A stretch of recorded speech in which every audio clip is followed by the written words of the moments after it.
'cause it's bad.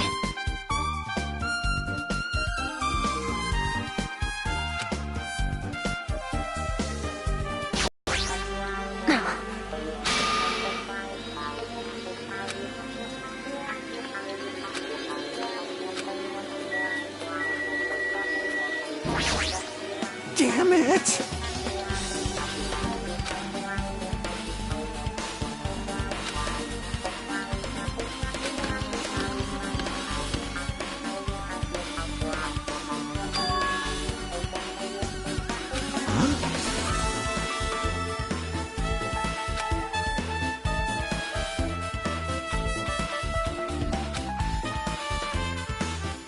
Maybe...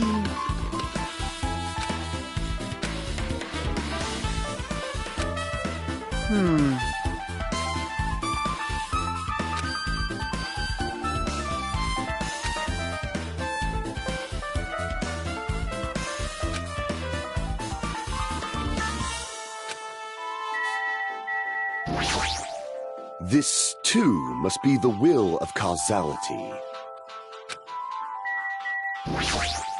Jeez.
Jeez.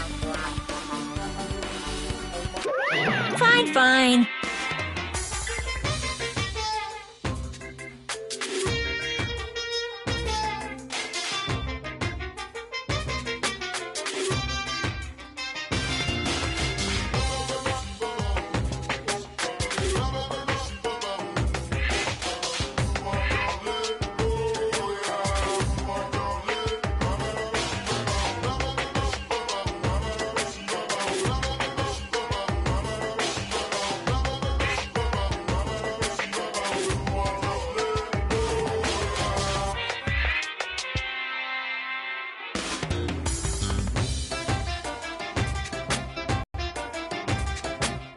Hey.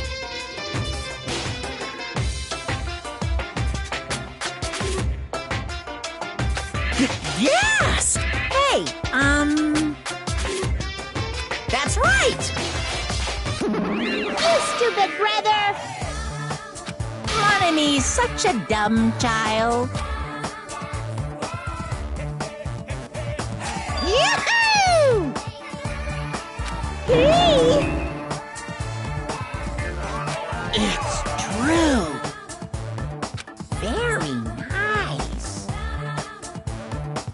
Hey! You're so evil!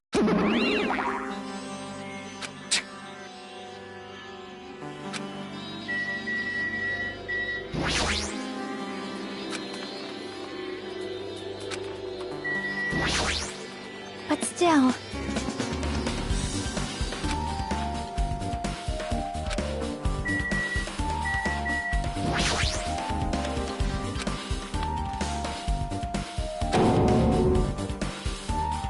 I'm good.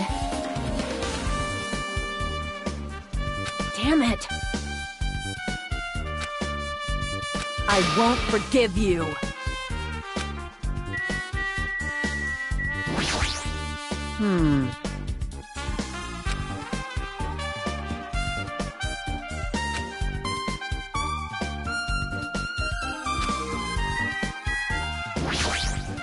Fine.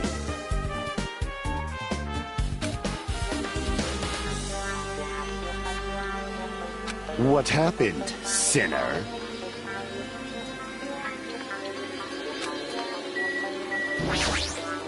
You're the worst. Jeez.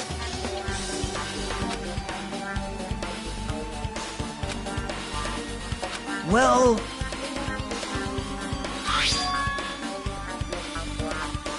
You don't even know?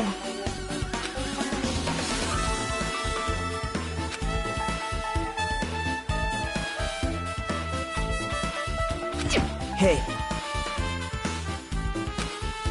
See?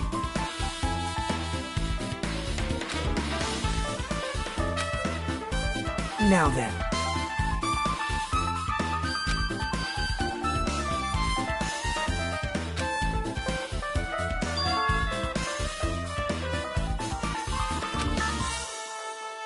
Well...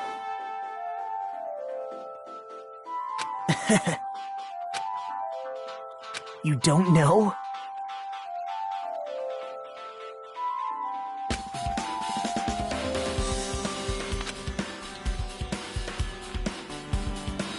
It's obvious. Well...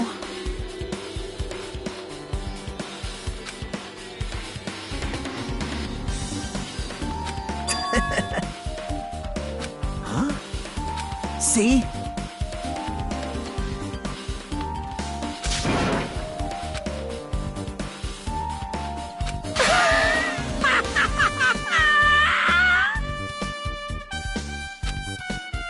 Hey.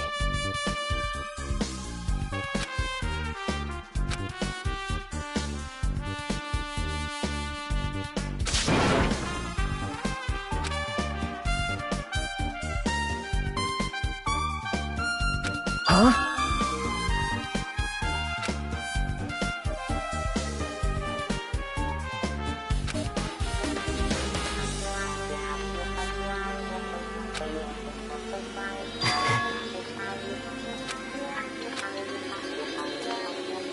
Now then.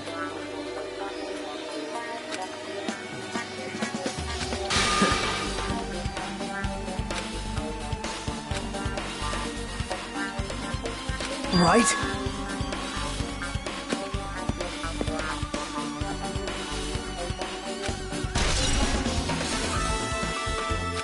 Huh? Damn right.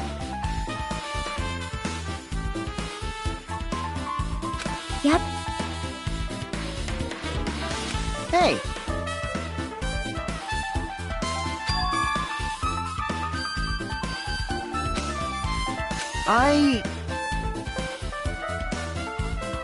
Jeez.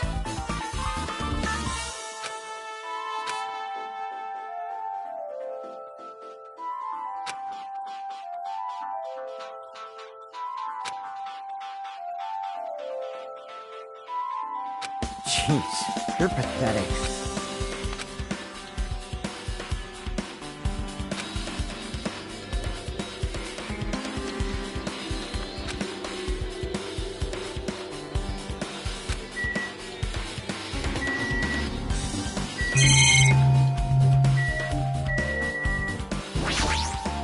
Fine. What happened?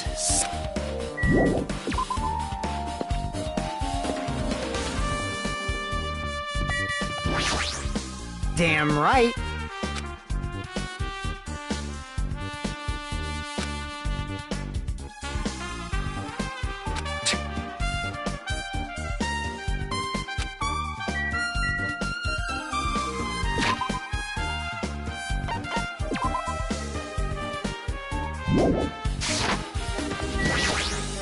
If you flinch, you will die!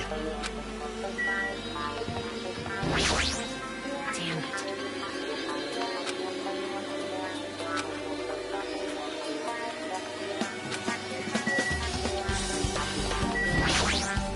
Super difficult.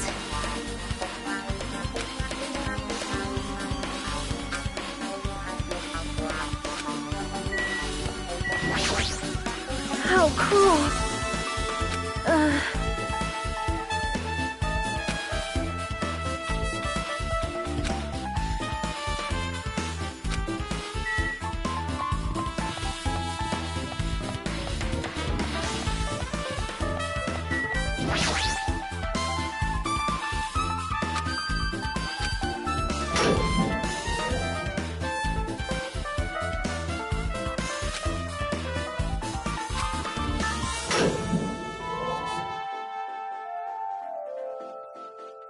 What's up? Hey, hey.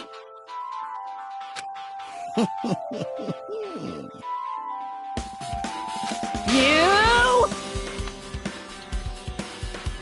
Hey, hey! Now then.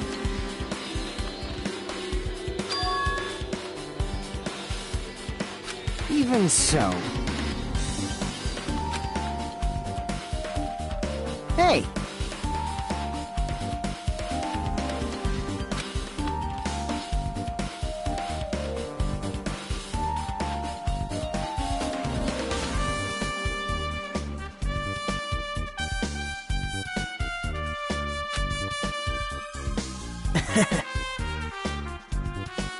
You.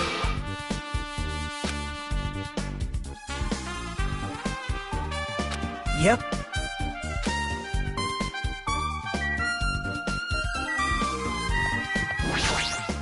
I am concerned.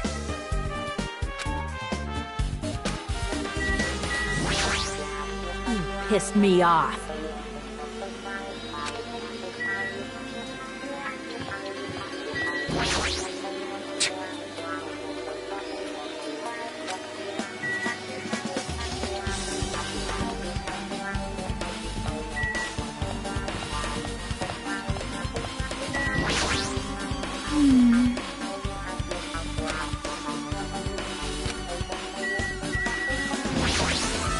Fine.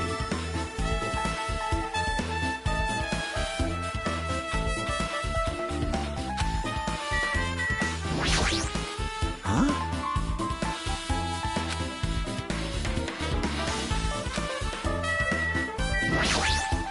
Hey.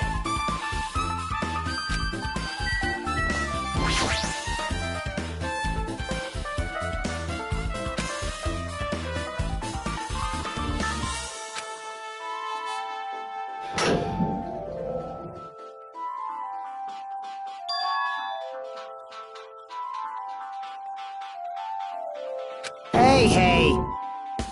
Impossible! Hold it.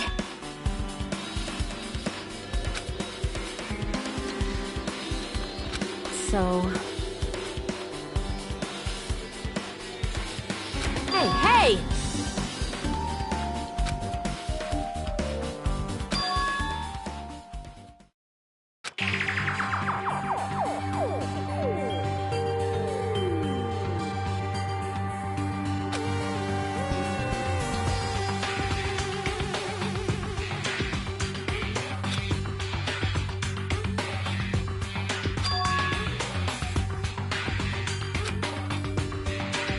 Hey, hey!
I see.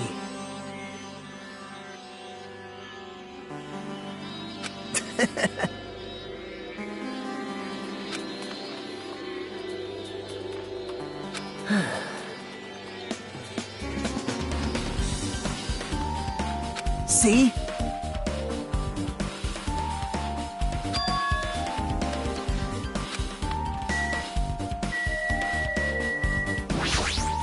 Damn it!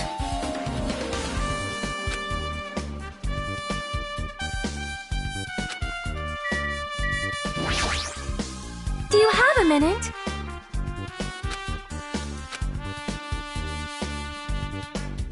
Well?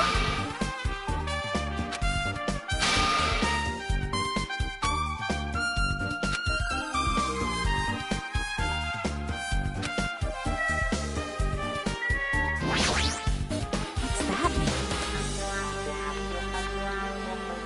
Hey, hey!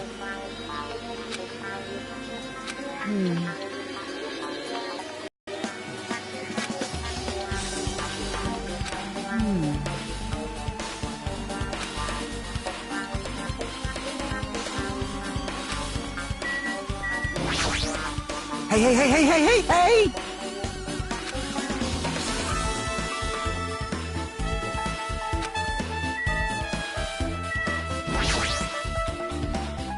Hey, hey. I think...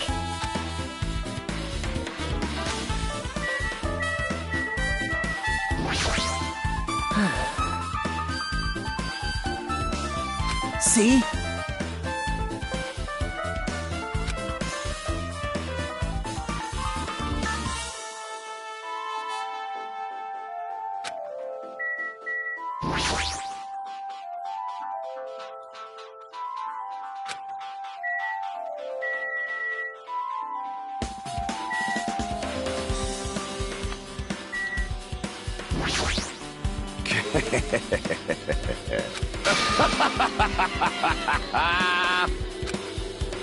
Fine.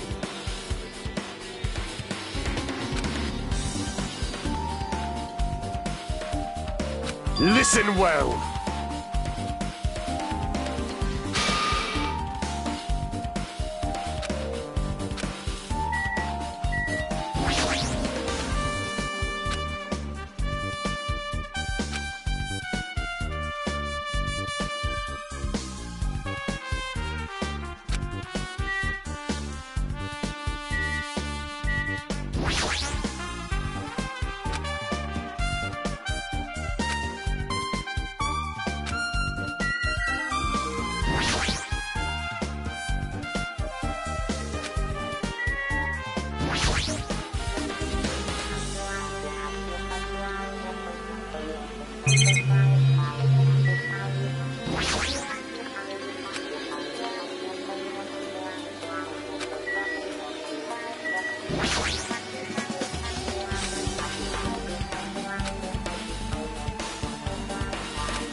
Now then. See?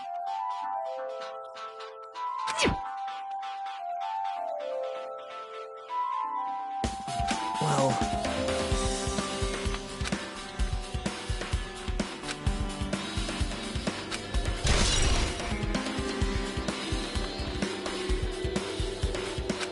What?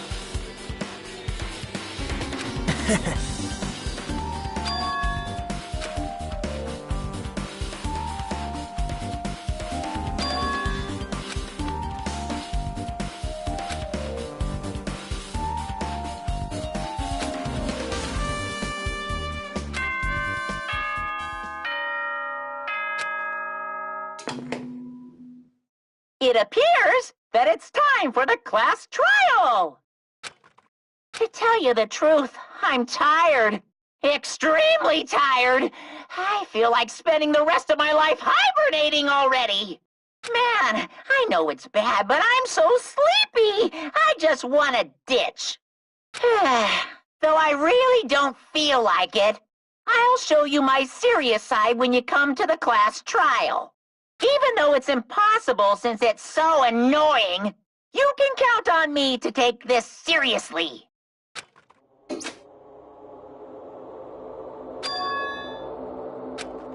Hey, hey! Damn it!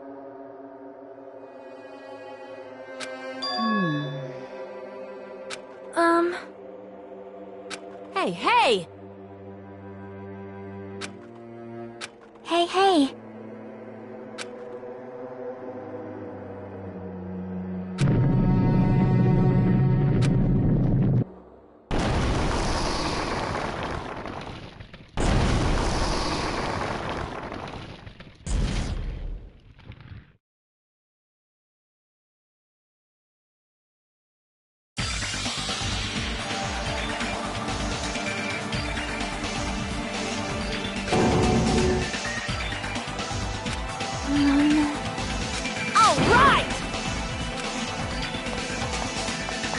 Jeez, you're pathetic.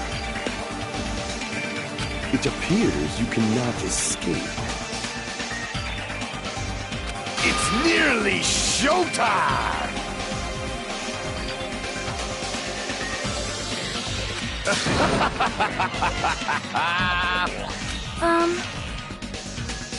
Yep.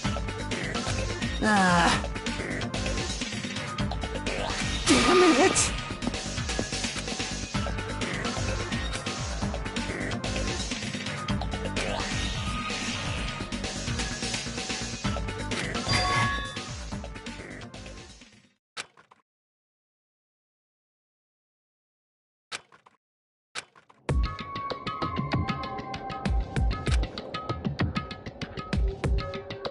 Well...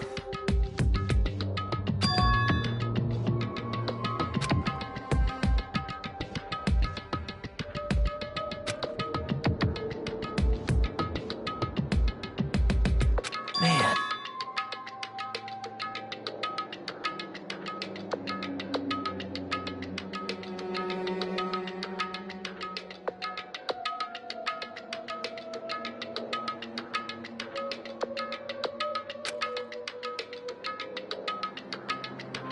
Damn it.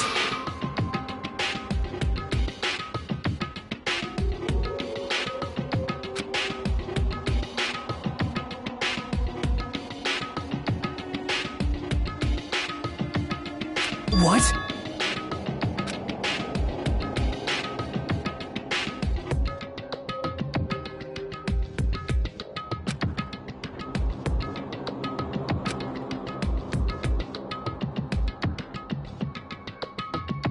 Isn't that right?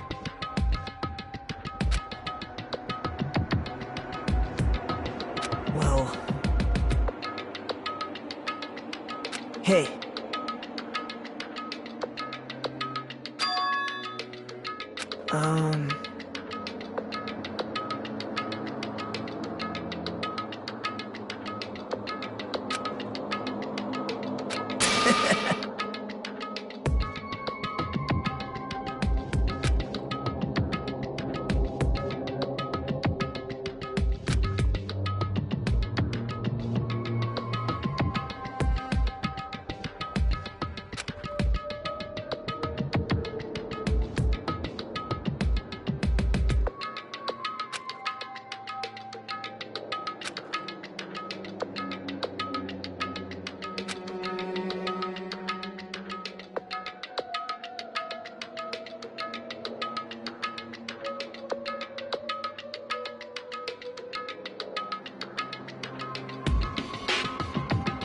No good at all.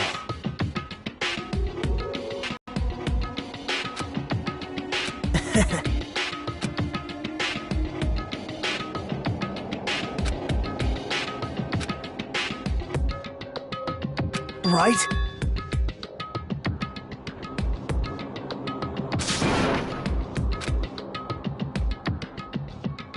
Man.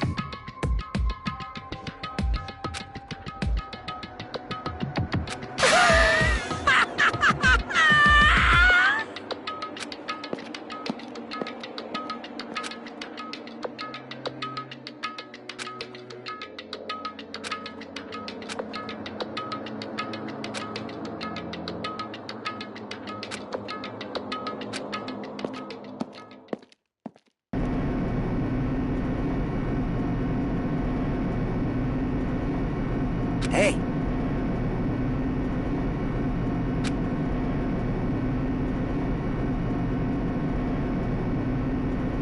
Well, yeah.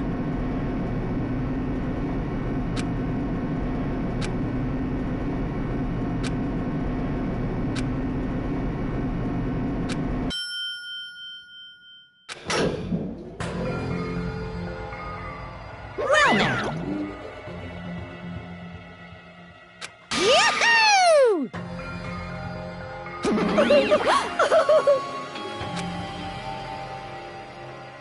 Hey, come on now. Now I'm really angry. Hey. Now then.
Now then, let's begin with a simple explanation of the class trial. During the class trial, you will present your arguments for who the killer is and vote for who done it. If you vote correctly, then only the blackened will receive punishment. But if you pick the wrong person, I'll punish everyone besides the blackened, and that person will earn the right to leave this island. I'm sure you guys are starving by now, but let's get revved up and raring to go! Whoever survives will be treated to a fancy lunch. Guess what? Rabbit curry is on the menu. Huh? I'm not the main ingredient, right? I'm here today because Coach Nekomaru risked his life to protect me. I'm gonna be the one who avenges him. I'll definitely find out who the killer is. I'm definitely not tempted by curry. Got it? Akane! You seem to have an impressive amount of drool flowing from your mouth. Hey, why don't we try going over the incident? We weren't able to leave Strawberry House, so I want to make sure we get a detailed understanding. I discovered Nekomaru's body a little before 7 a.m. There. Hajime and Chiaki were also with me. Hajime was with Miss Sonia and Chiaki that early in the morning? Don't tell me you three were together since last night! Imbecile! I am not some woman with flexible legs! Of course you're not. You're much classier than that. With legs like those, I could probably do the splits real easy. We just happened to run into each other on the first floor of Grape House and went to the tower together. And then, the three of us discovered Nekomaru's body. The body discovery announcement was made soon after. Akane heard that and rushed over. We heard the body discovery announcement too, from Strawberry House, obviously. As I recall, we found out the elevator was out of order, which left us stuck. So we decided to go to the tower for the time being and headed for Strawberry Hall. But someone even broke Strawberry Hall's door button. We couldn't go anywhere because of that. Thinking we should at least find some method to communicate, we set our sights on the lounge telephone. Forget these boring intros. Let's talk about the killer. Anyway, it's definitely someone from Strawberry House. What do you mean, definitely? There's no way a chick would kill someone so cruelly. So it must be one of you Strawberry House dudes. One of you better hurry up and confess, or I'll break all of you in half! You're the cruelest one here! Now, enough with the lovers' quarrel. We need to think about this seriously. We don't have the luxury of discussing irrelevant things. The incident this time has many questions. Then let's start with something even Miss Sonia can understand. The weapon. Well, the weapon is obvious, right? What the heck, you guys? The weapon! You can totally tell just by looking.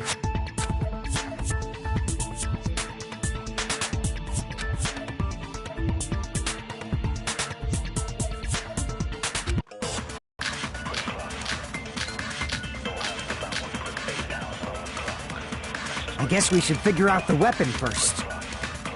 The weapon was right there at the scene of the crime!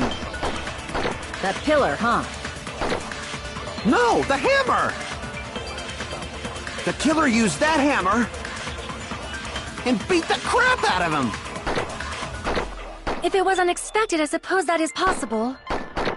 That's right! It was a surprise beating! The weapon is decided!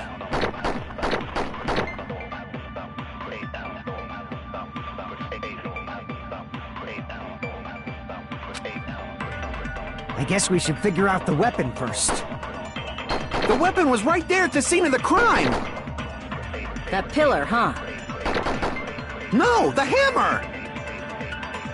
The killer used that hammer and beat the crap out of him! No, that's wrong!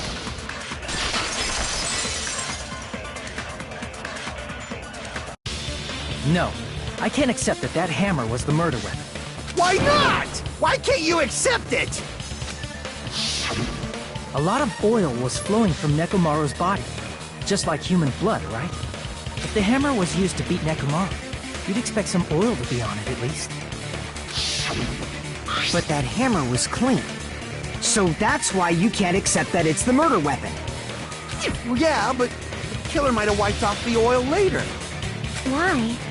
Well, obviously, to make the hammer look like it's not the murder weapon. Then why bother cleaning the oil? If they didn't want it to look suspicious, they would have discarded the hammer. You're pretty insightful, baby gangsta. Baby gangster? Me? Just so you all know, I was trying to test you guys. I thought, maybe you guys mistook the hammer for the weapon or something. It seems that was a waste of time. Then what was the real weapon used to murder Nekomaru? That's the problem. There wasn't anything else at the crime scene that looked like a potential weapon. Then, how about we look at it from a different angle? If it doesn't have oil on it, it's not the weapon. So whatever has oil on it must be the weapon, right?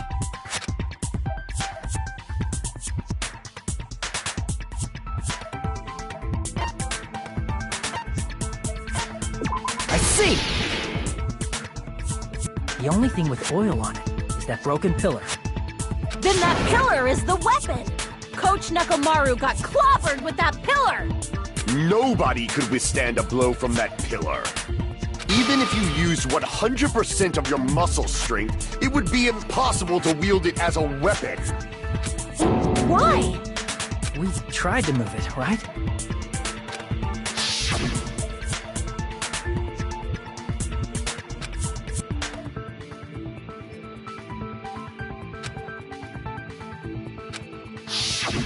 Yeah, that pillar was pretty frickin' heavy. But there's one dude who could have lifted that pillar. Huh? Who are you talking about? Coach Nekomaru's robot body! With that dude's super strength, lifting a pillar would be real easy. So, he lifted the pillar, and then what? Did he use it to beat himself?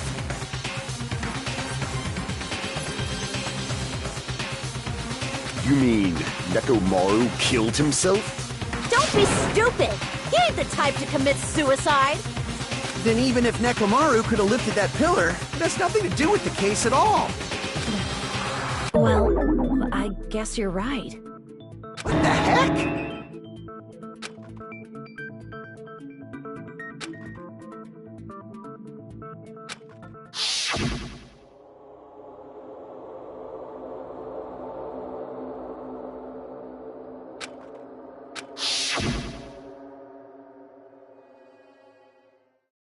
But that's a problem.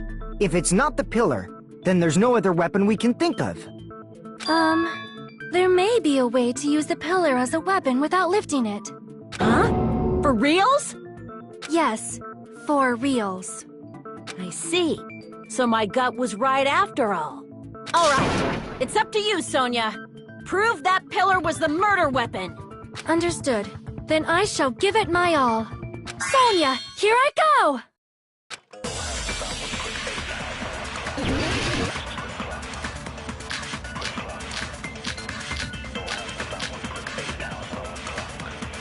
There's no need to lift that pillar. If the pillar was not lifted, beating him with it is beyond a dream. What about tipping the pillar over? They aimed right for his head and bullseye. Even I could probably tip it over. Considering the pillar's weight, it probably exerted a ton of force.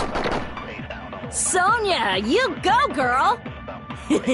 I'm getting hella excited!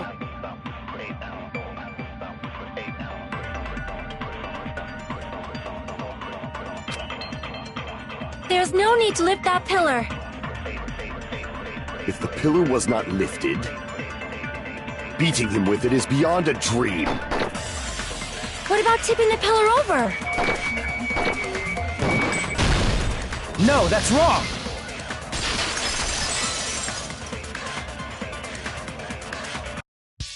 If Nekomaru was crushed by the pillar, then there should have been fragments on top of his body. Huh? Fragments?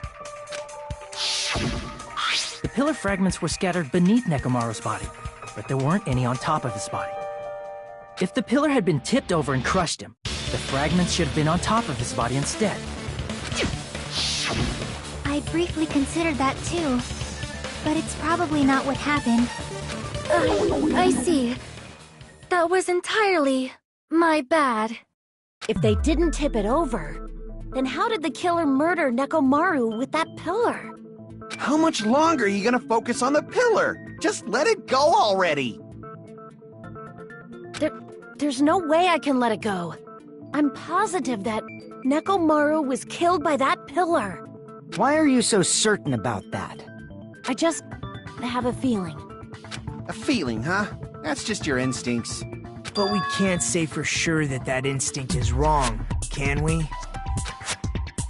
There's another way to use that pillar to kill. You guys just haven't noticed it. Is that true? Then I shall ask you, what way is that? You guys, the same as usual. You're unable to clear a path to the future with your own powers, so you just stand there and falter. What a waste of talent. And you all intend to fight the Future Foundation? You make me laugh. What did you say?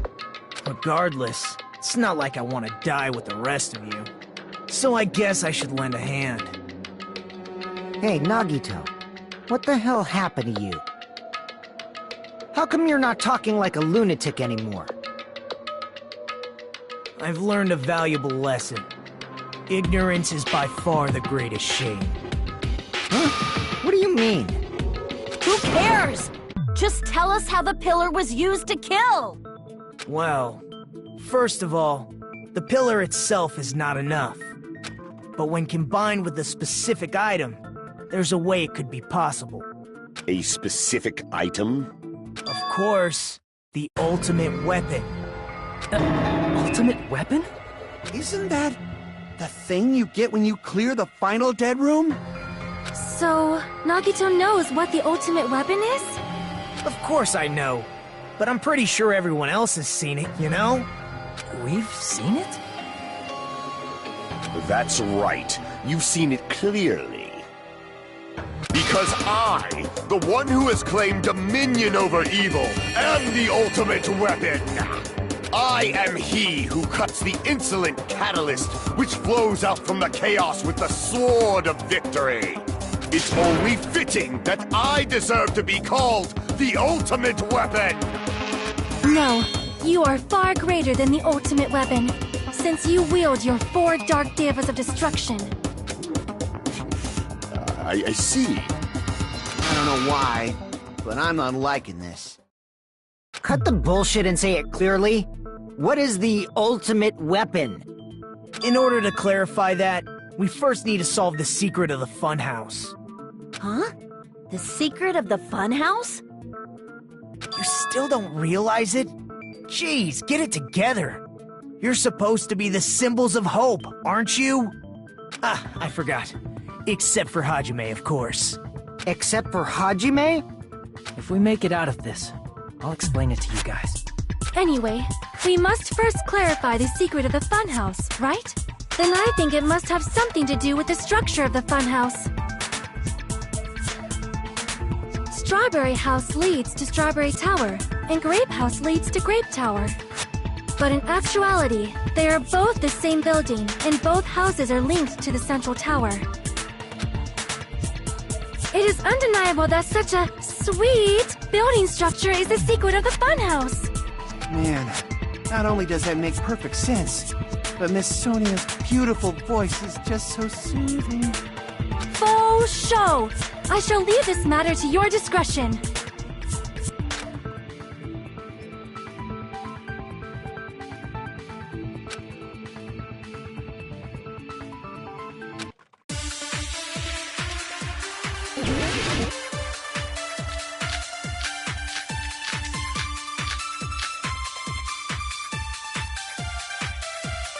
In truth, Strawberry Tower and Grape Tower are actually the exact same place. So that's the secret of the funhouse. Is that really it? It's weird to say they're both the same place. I mean, the walls are different colors. And the designs on the floor are also different. We've already settled this problem.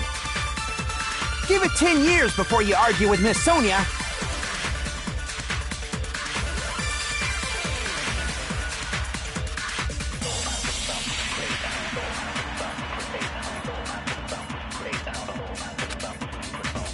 In truth, Strawberry Tower and Grape Tower are actually the exact same place. No, that's wrong!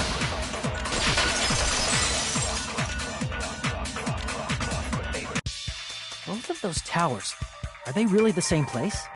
Why are you asking that now? Do you harbor a grudge because my kingdom destroyed your homeland? Hajime, I won't tolerate any sort of rebellion. I mean, doesn't it seem strange? When we went to Grape Tower from Grape Hall, Nekomaru's body was in front of the door to Strawberry Hall. But when we went to Strawberry Tower from Strawberry Hall, his body was in front of the door to Grape Hall. It's probably some kind of trick, like the floor rotating 180 degrees or something. If it is, then see? That means it could have passed as the exact same place, right? If so, then what? Do you seriously think such a simple answer is the correct answer? Does that mean he's wrong? Oops, I guess I've said too much. If the floor didn't rotate, then that means we need to think about the structure of the building again.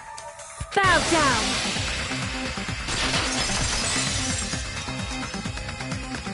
Then how about this? Somebody moved Nekomaru's body. Well, we were moving from Grape Tower to Strawberry Tower, but we should have all been together during that time. Even if they tried to move the body inside the tower. Then Monokuma did it. While we were moving, Monokuma quickly moved things around. But Nekomaru's body wasn't the only thing moved. Are you saying the broken pillar was moved too? If it is too heavy to carry, let them roll it. Just like if there is no bread, let them eat cake.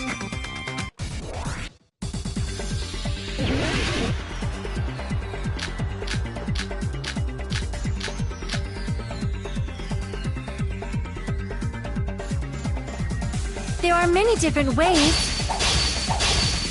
The body and the pillar could have been moved. The pillar could have been rolled. And Nekomaru could have been moved piece by piece.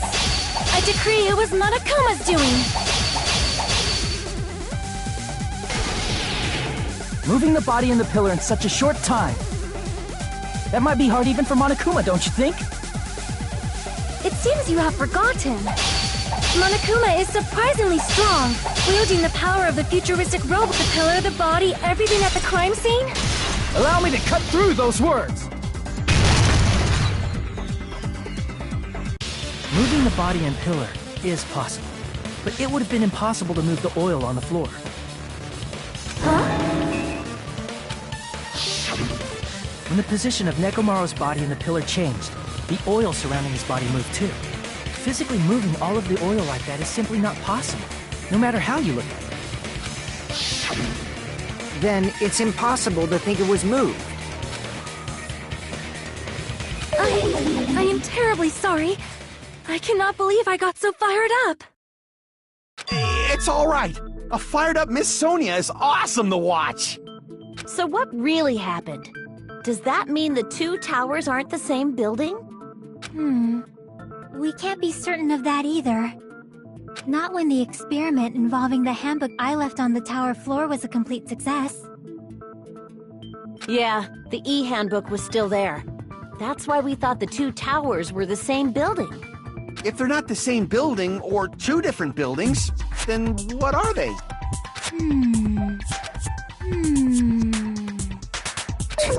No idea, huh?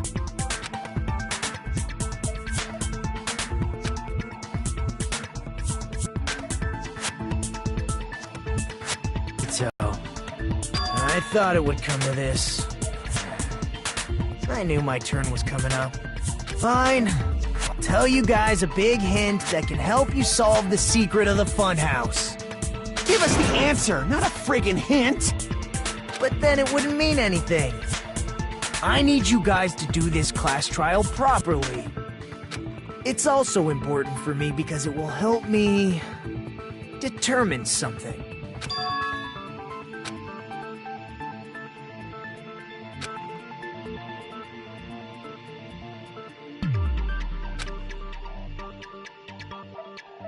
But how do we know your hint is any good?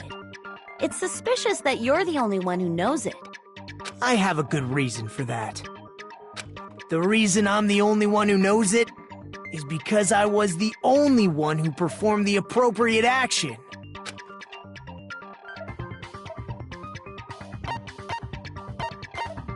I see! You're talking about the final dead room, right? You cleared the life-threatening game there and found something, didn't you? That's right. The hint is what I saw after I cleared it.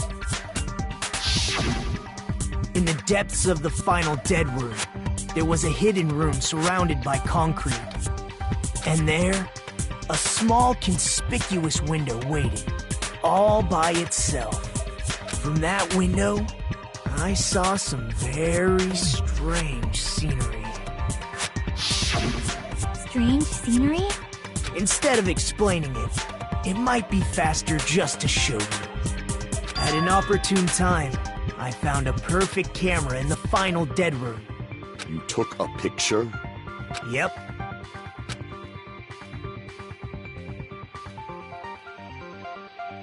See? This is it.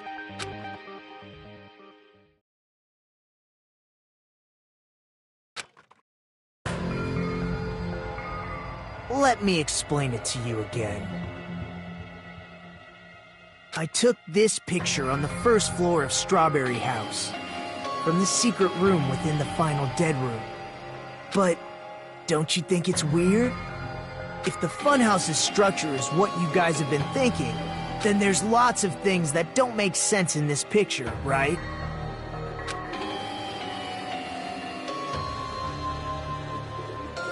Then let's begin.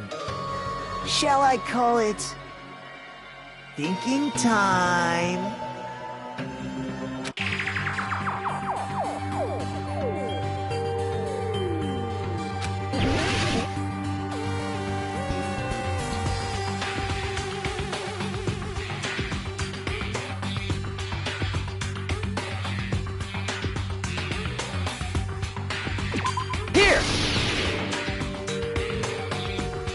The structure of the funhouse is what we thought it was.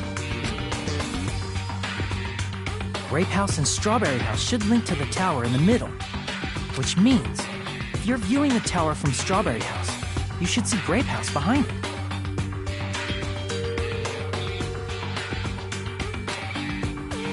But in this photo, I don't see anything behind the tower. No shadow, no shape, no Grape House at all. I see. And is that it?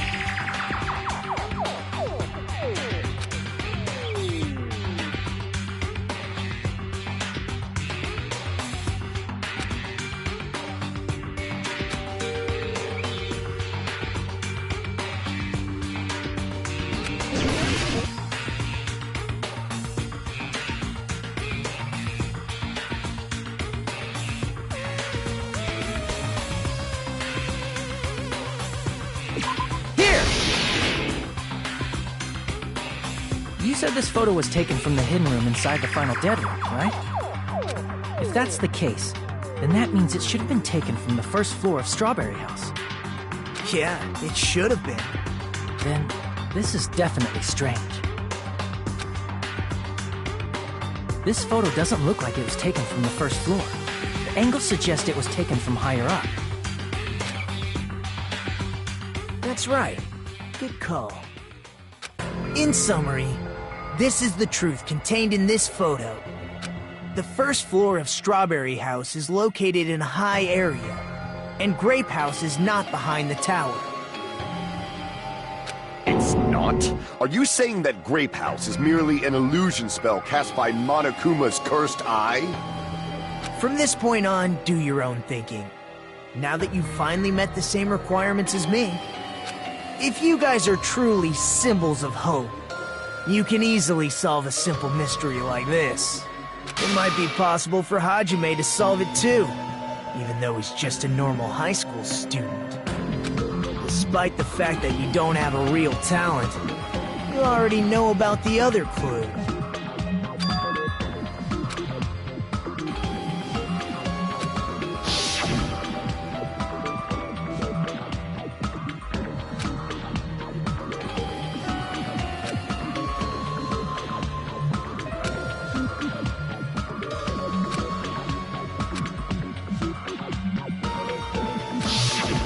You're referring to when you suddenly appeared on the second floor of Grape House, right? I'm asking you just to be safe. At the time, where do you think I came from? The top floor, right? Such sharp eyes. So you realized it already? Top floor. So the third floor? But the Monokuma Archive should be the only room on the third floor of Grape House. What does it mean?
It's all coming together!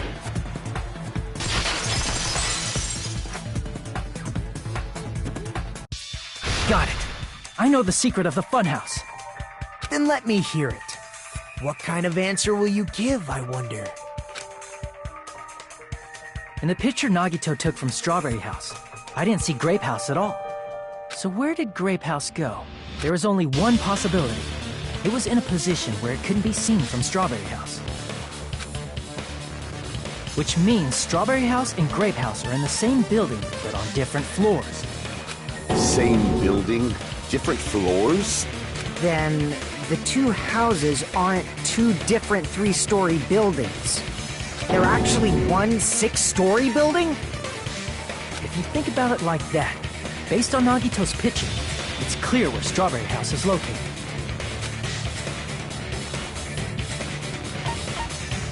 I see! On top of Grape House. That's where Strawberry House is located. Because of that, the photo taken from the first floor of Strawberry House was at a high angle. Altogether, this means the first floor of Strawberry House is also the fourth floor above Grape House. Oh, snap! I never expected that the two houses were connected vertically. But what about the shape of the building? The two houses were completely different shapes. Strawberry House is four-sided, and Grape House is six-sided, right? It never occurred to us that they were the same building because it was structured with two different shapes. A quadrilateral and a hexagon, overlaid atop each other to misdirect how we would perceive them. And it worked, didn't it?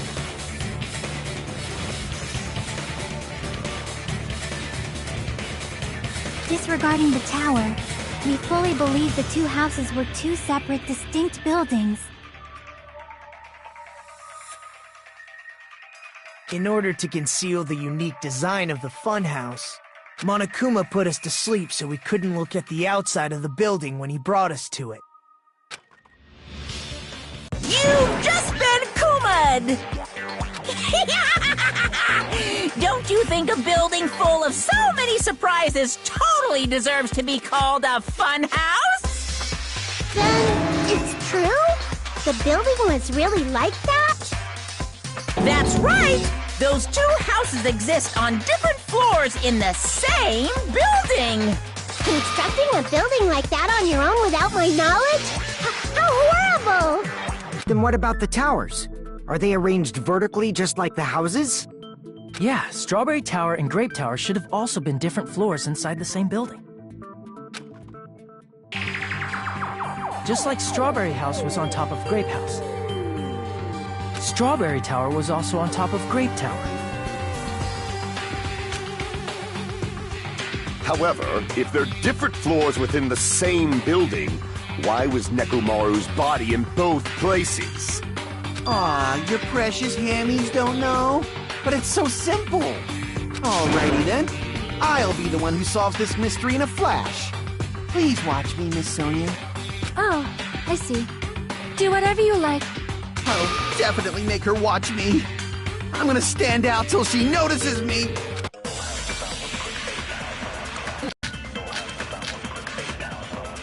I'm gonna solve this mystery in a flash. Then hurry up, dumbass! One of the bodies in one of the towers was actually a dummy. You mean a fake body? Nekomaru died with a mechanical body. It should be possible to construct a dummy from spare parts. You're magnificent, Gundam! No fair! You totally stole my spotlight! So which one was the fake body? Shut up! Just pick one of them!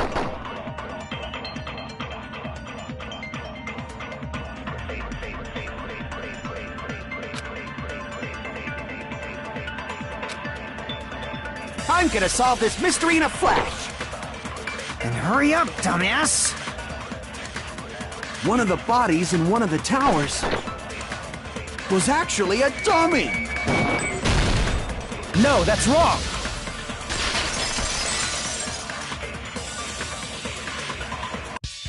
Nekomaru's body wasn't a dummy. That can be proven by Kazuichi's account. Huh? Me? Remember? When we moved from Grape Tower to Strawberry Tower, we thought the body had moved. And that's when you said...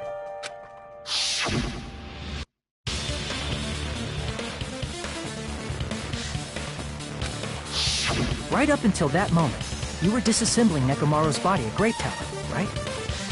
The killer couldn't have known how you'd take apart his body, so they couldn't have built a dummy. Unless Kazuichi was the one who built the dummy, then it would be a different story.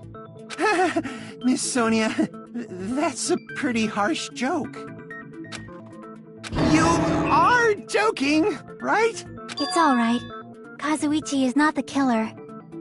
If he was, he wouldn't have fixed the elevator or the button in Strawberry Hall. It'd be much more convenient for the killer if it stayed broken. I see. That is disappointing. I'm even more disappointed. However, Even if Nekomaru's body wasn't a dummy, it's meaningless if we don't have the important answer. The reason Nekomaru's body was in both towers, even though it was supposed to be on different floors. Maybe it was simply moved? The body moved to a different floor? You can't think of a device like that? A device that moves things to different floors in the same building?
Got it!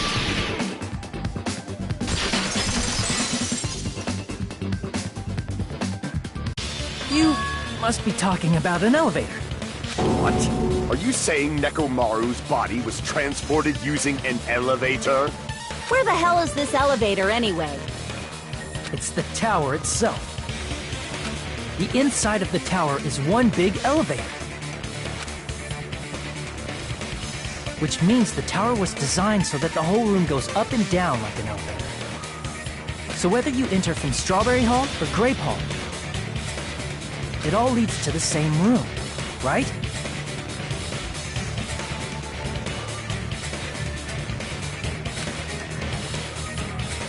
So that's why we could only enter it from one side or the other. Now that you mention it, sometimes when I pressed the door button, it took a while for it to open. I see. We were basically waiting for the room to arrive, just like an elevator. Please hold on. If the inside of the whole tower ascends and descends like an elevator, then why is there a picture of a strawberry on the far back door when you enter from Grape Tower? And a picture of a grape on the far back door when you enter from Strawberry Tower?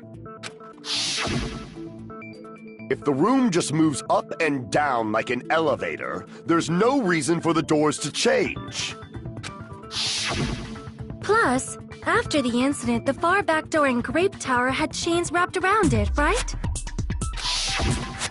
But when we entered Strawberry Tower, those chains were gone. Not just that, but if I remember correctly, even the doorknob was broken off. There are too many strange things. Was that tower really an elevator? When you see people and things, make sure you focus on the good parts instead of the bad. What did you say? So, let's put aside what's changed and focus our attention on what hasn't. Why do we have to do that? It's fine. Come on. What does everything that hasn't changed have in common?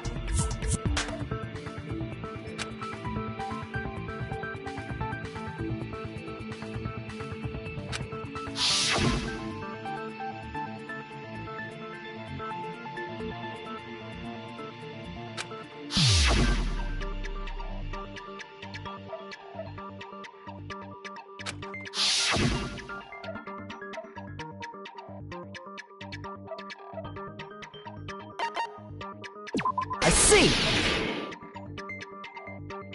Is it safe to say that all the items on the floor didn't change? And? And? Why did the picture on the far back door change? If you can figure that out, you'll have the answer. The reason is because that elevator has something unique about it.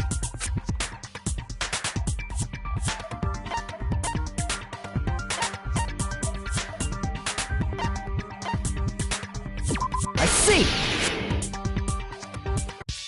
So that's it. The elevator was designed so only the floor moved. Only the floor moved?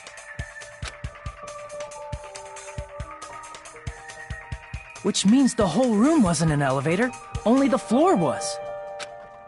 That's why we saw different doors in each tower. Which means on the first floor of Grape Tower, the door on the far back wall had a strawberry design. And on the fourth floor, which was Strawberry Tower, the different door on the far back wall had a grape design.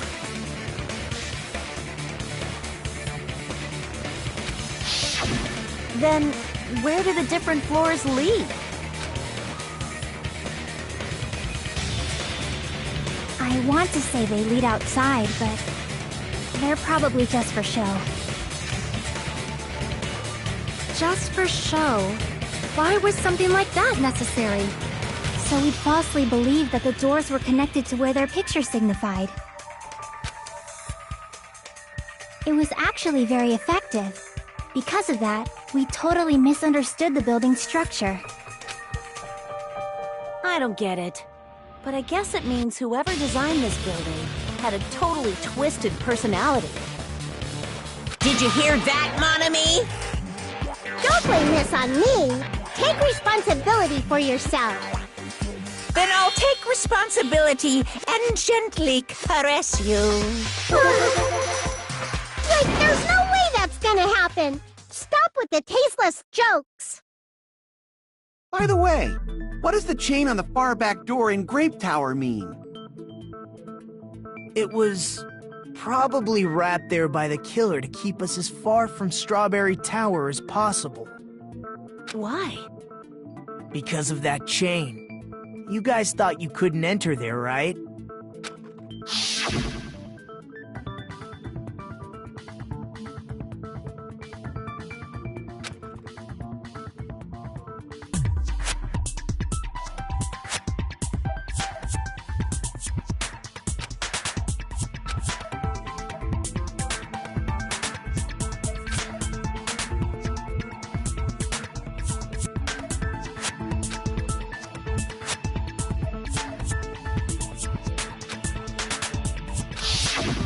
The killer destroyed the Strawberry Hall button, so we'd stay away from Strawberry Tower. Everything was done to tamper with the evidence, so we wouldn't find out about the secret of the funhouse.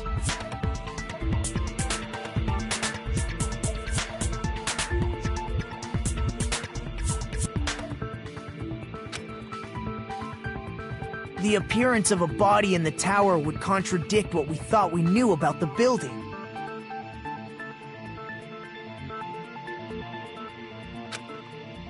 In that situation, if we'd gone to Strawberry Tower, we'd have seen that contradiction firsthand.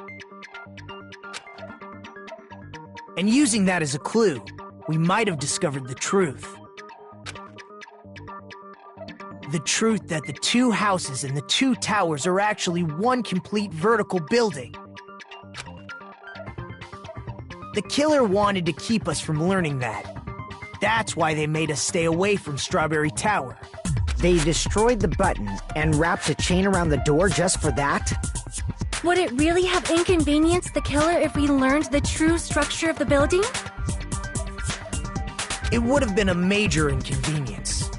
After all, this funhouse is strongly connected to the ultimate weapon that killed Nekomaru. Hold on. You're progressing much too quickly. There's still a contradiction concerning the building structure. What a pain. It's fine already. Gundam, please proceed. You said earlier that Strawberry House and Grape House are connected vertically, right? If so, how does the contact elevator supposedly transport us from one house to the other?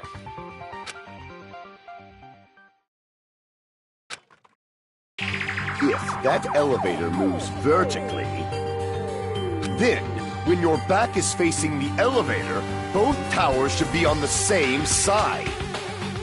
But does this reflect reality?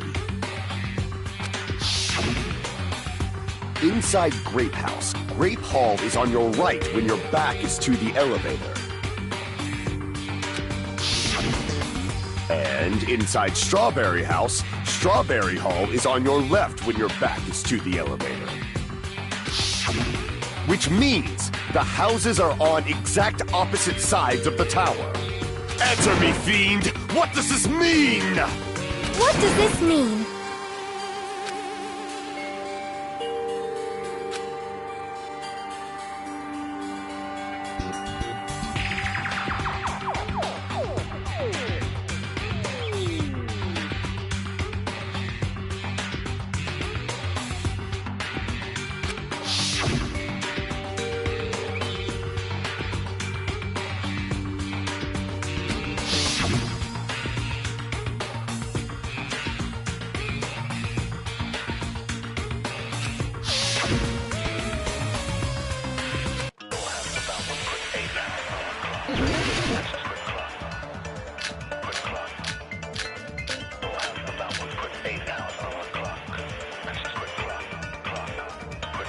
If the two houses are connected vertically, The elevator should move. vertically, not horizontally. However, at both houses, if the contact elevator is behind you, the towers are in opposite directions. Which means your reasoning It's clearly contradictory. What's with this iron curtain of teamwork?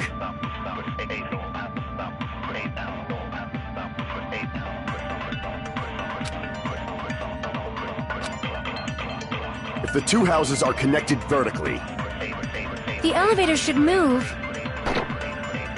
vertically, not horizontally.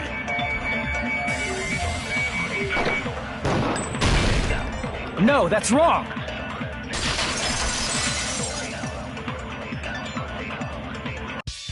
The elevator wasn't just moving vertically. Isn't that right, Kazuichi? Huh? Me? Come on. You used the elevator while you were holding that compass Nagito gave you, right? Ah, that. Yeah, it was pretty strange. From start to finish, somehow the compass needle rotated 180 degrees. Rotated 180 degrees?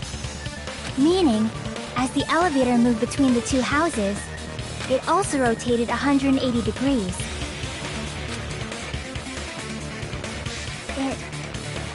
It was probably following the building's perimeter as it rotated to the other side.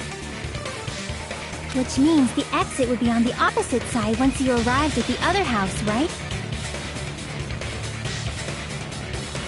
And thanks to that, the tower we saw on our right side when we arrived at Grape House appeared on our left side when we were at Strawberry House.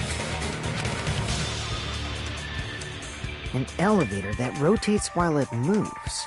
Is that even possible? It's like something from an amusement park. Well, a funhouse is an amusement park attraction, you know. And since the building doesn't really need to be structurally practical, it makes for some splendid fun. That's not splendid at all! You're inhuman! You say I'm inhuman, but I'm just a bear. So I was never human to begin with. I'm different from these lowly humans. So we're done with the secret of the funhouse, right? Then let's start talking about the important stuff. What's the ultimate weapon that killed Nekomaru? And how'd they combine it with the pillar? Huh? You still don't know what the ultimate weapon is yet? It's what I found at the Octagon, you know. What is the Octagon? I haven't heard about that yet. Oh my... I can't believe I have to explain that now. As long as you know what an Octagon means, you can solve this simple mystery easily. I see! If I recall, an octagon is a shape with 8 sides, right? I didn't expect you to know that. For a substitute reserve course student, you're quite knowledgeable.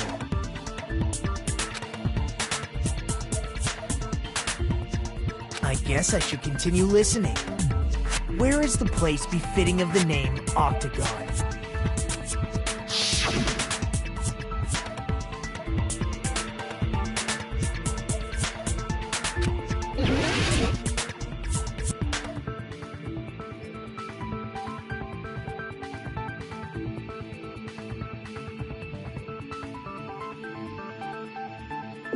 Here! You're talking about the secret room surrounded by concrete in the depths of the final dead room. Why is that place the Octagon? You know how the four-sided strawberry house is on top of the six-sided grape house? If you cut a four-sided shape out of a six-sided one, you get 8 edges. It becomes an 8-sided shape. That's basically the gist of it. The true identity of the Octagon is that secret room in the depths of the final dead room. In actuality, that place contained various weapons. Then the ultimate weapon was there too? That's a little different. I learned the true identity of the ultimate weapon at the Octagon. Learned? The true identity of the ultimate weapon is the Funhouse, which means the killer used the building. Like me, the killer probably realized the secret of the Funhouse from the scenery, and then thought of a way to kill making use of the building structure. The funhouse itself is the weapon, so they killed using the building structure? That's why the killer tried to keep us from learning the mystery of the building. But more importantly, using the building itself as a weapon? Such a spectacular crime. It truly deserves to be called the ultimate weapon.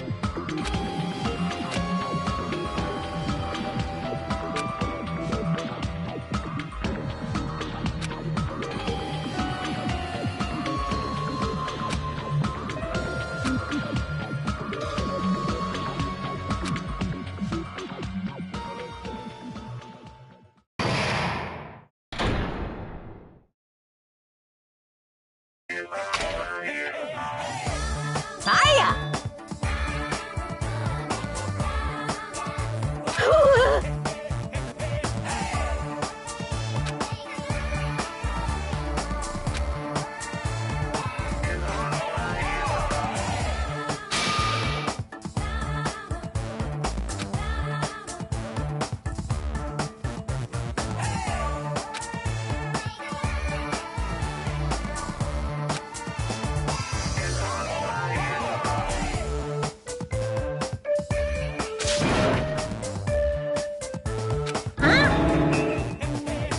Okay, everyone, all together now. Mon ami is a serious stupathlete.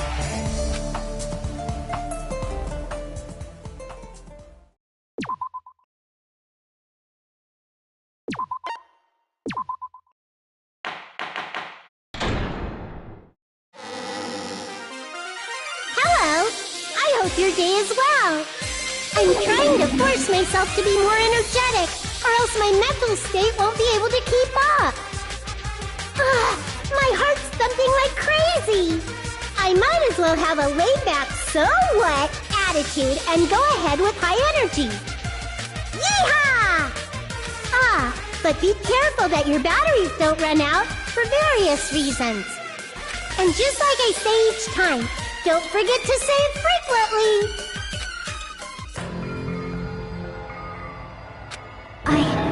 I never expected the funhouse itself to be the ultimate weapon. Oh well, let's just press on ahead.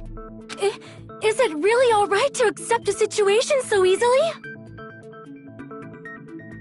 I mean, that's not what's important. The thing that's really important is...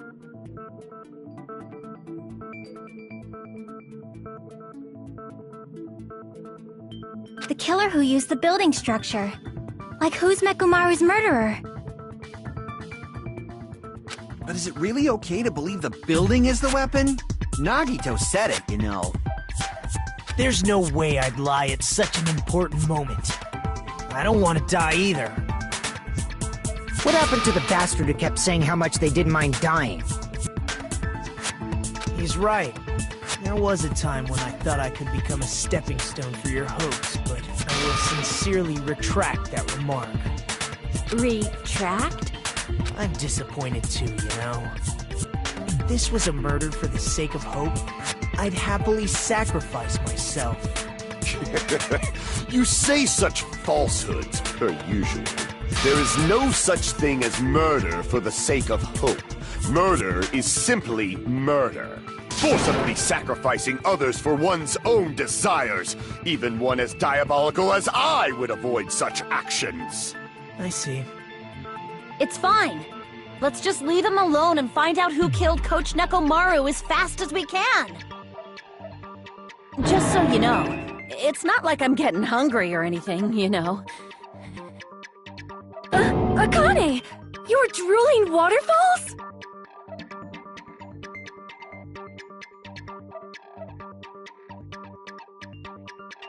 Anyway, if the killer used the building's structure, why don't we think about how they used it? How they killed Nekomaru. It might be better if we clarify the cause of death first, don't you think?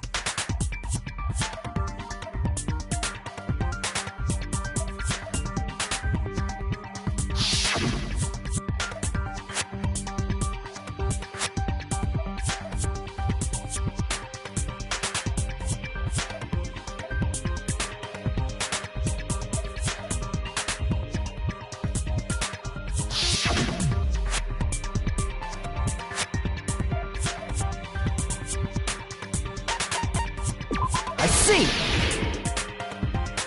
That's it. I think he might have died from falling.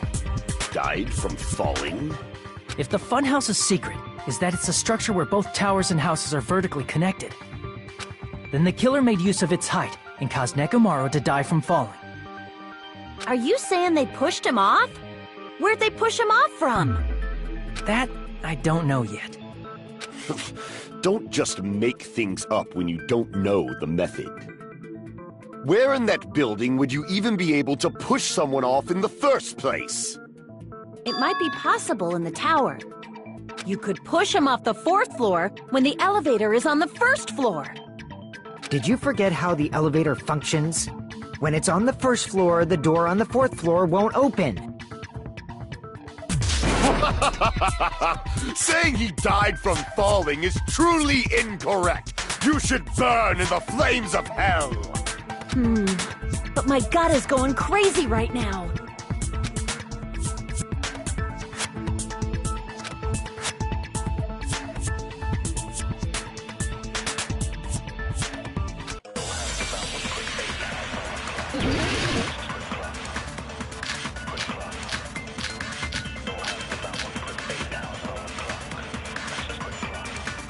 When the elevator is on the 1st floor, you can't go through the door on the 4th floor, can you? It'd be impossible to shove off the victim from up there. Then, how about this? After locking Nekomaru inside the elevator, they moved the elevator from the 4th floor to the 1st floor and made use of the drop. Hold on! Did you forget the elevator has a sensor? As long as there's a moving object inside, the other door won't open. Which means the elevator wouldn't have moved either. That must be the threshold of that elevator.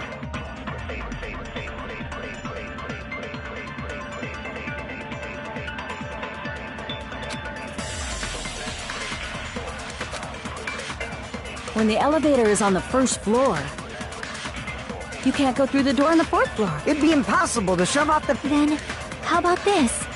After locking Nekomaru inside the elevator, they moved the elevator from the 4th floor and made use of the drop. Hold on! Did you forget the elevator has a sensor?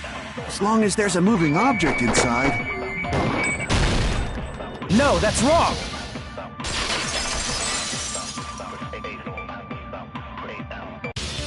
That sensor should only work if something is moving. If Nekomaru wasn't moving inside, the elevator sensor wouldn't have detected anything. Could it be his sleep mode? When Nekomaru's goodnight button is pressed, all of his functions shut down, and he enters sleep mode. If he's in sleep mode, the elevator sensor wouldn't have noticed him, right? I see. So that's how... However, even if they moved the elevator in that manner, Nekomaru would have just moved along with it. There would have been no drop for him to fall and die from, yes? That's what I was about to explain, before Kazuichi interrupted me. Silence, pest! Now you're calling me a pest?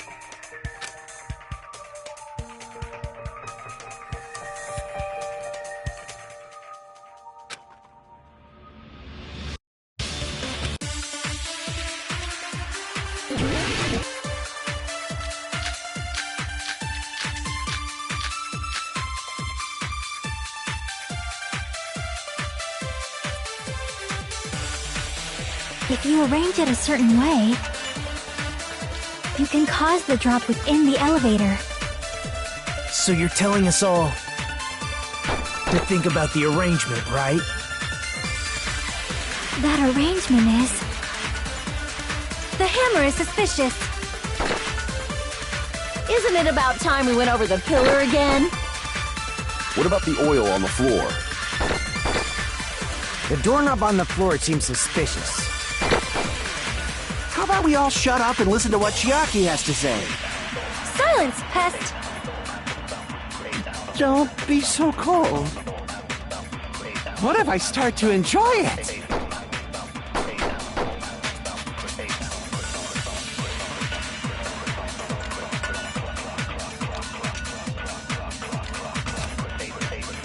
If you arrange it a certain way, you can cause the drop within the elevator. So you're telling us all to think about the arrangement. That arrangement is... The hammer is suspicious. Isn't it about time we went over the pillar? What about the oil on the floor? The doorknob on the floor seems suspicious. I agree with that.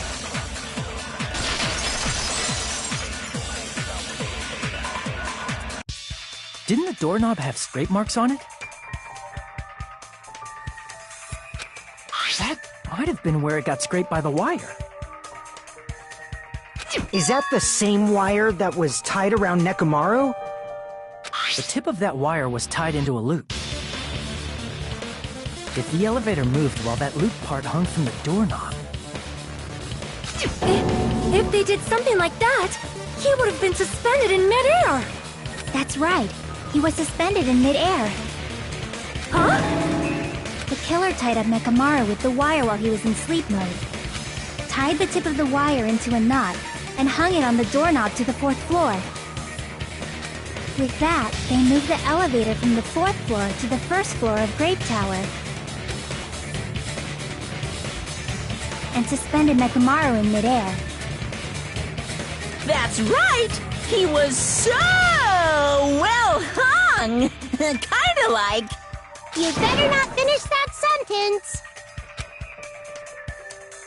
The killer took advantage of the elevator's unique feature. Only the floor moves.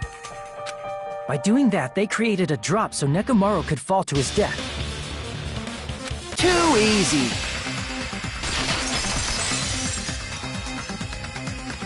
So what if they created a drop? There's no way you can make him fall and die with just that. Why? If Nekomaru is suspended in midair like that, then how do you get him to fall? Because if he's suspended in midair, he won't die if he doesn't actually fall.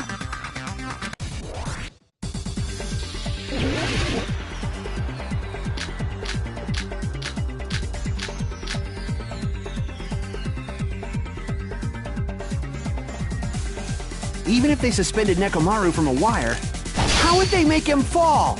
There's no one in the tower to push him off. It doesn't mean someone had to push him off. It's possible that he fell on his own. What? Nekomaru fell on his own? Nekomaru should have still been in sleep mode, right? If he was sleeping, there's no way he could do that to himself. Now's the time if you... But in that case, you still won't be able to explain the drop. Moving the elevator with Nekomaru in is just impossible. End of story.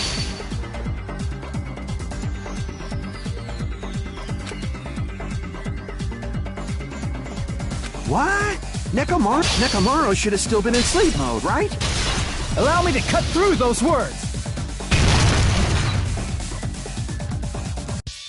What do you think would happen if Nekomaru woke up while he was suspended upside down in midair? What are you saying? Like, how would he even wake up? He has an alarm inside his body. As long as it was armed, it would have deactivated his sleep mode. Which means the killer set the alarm before they suspended Nekomaru. If you woke up from an alarm and realized you were hanging upside down and had no clue why, if something like that happened to you, you would start panicking a lot, right? Instinctively, your body would start moving. Nekomaru probably did exactly that.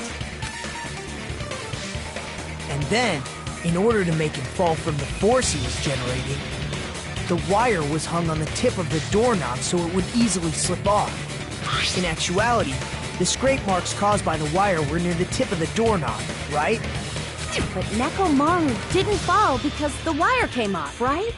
He fell because the entire doorknob came off. When Nekomaru awoke, he must have struggled much more than expected, which caused the doorknob to break off. Was that unexpected for the killer too? Well, that's probably it. If they knew it'd leave behind evidence like that, they would have at least tried to do something to cover it up.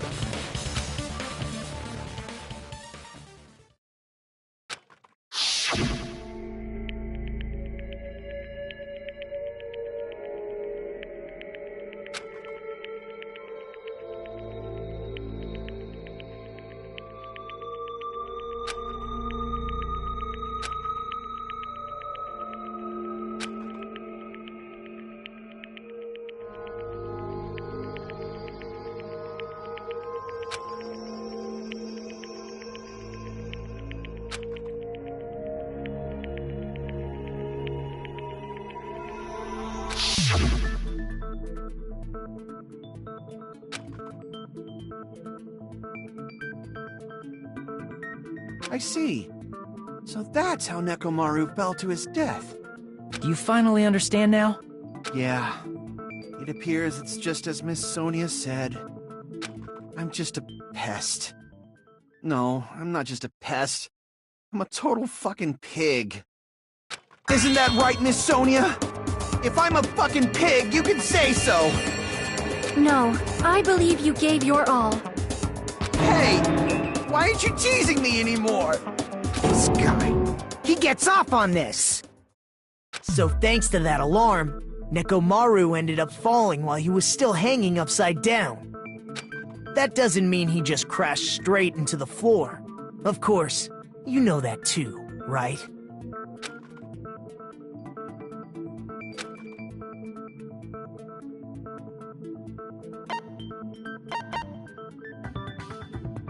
I see! When Nekomaru fell to the floor, he ended up colliding with the pillar. Isn't that it? Finally, the pillar! So that's how the pillar shattered, and why oil was spilled all over the place.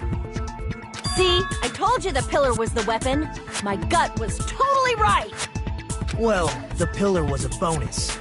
It's not even clear if the killer intended that, or if it was just a coincidence. At this point, it is quite difficult to find a clue that will lead to the killer. Then what about the alarm? I'm positive the alarm was set for 7:30 a.m., and if we map it out from there... Hold on, baby gangsta. Stop calling me baby gangsta! What'd you just say? Did you say the alarm was set for 7:30 a.m.? You didn't check it yourself? Nekomaru's alarm was set for 7:30 a.m. Nah, that's impossible.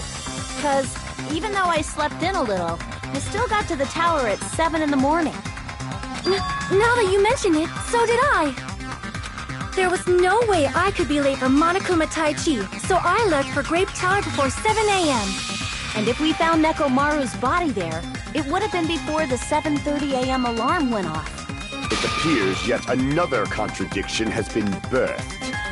How were you able to discover Nekomaru died at 7:30 a.m. when you went to the tower at 7? That's what I want to know!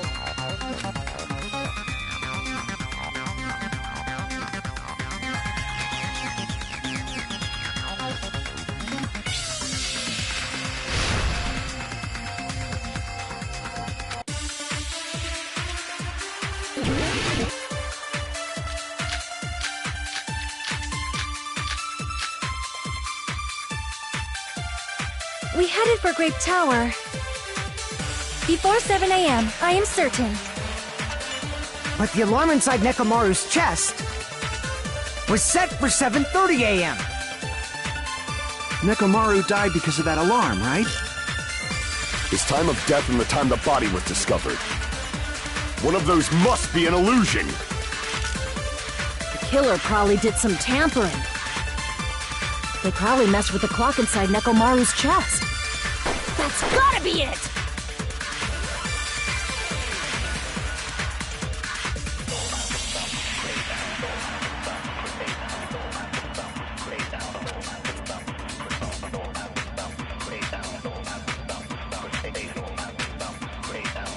We headed for Grape Tower before 7 a.m. But the alarm inside was set for 7. Nekomaru died because... His time of death and the time that one of those must be an illusion. The killer probably did some tampering. They probably messed with the clock inside Nekomaru's chest. No, that's wrong!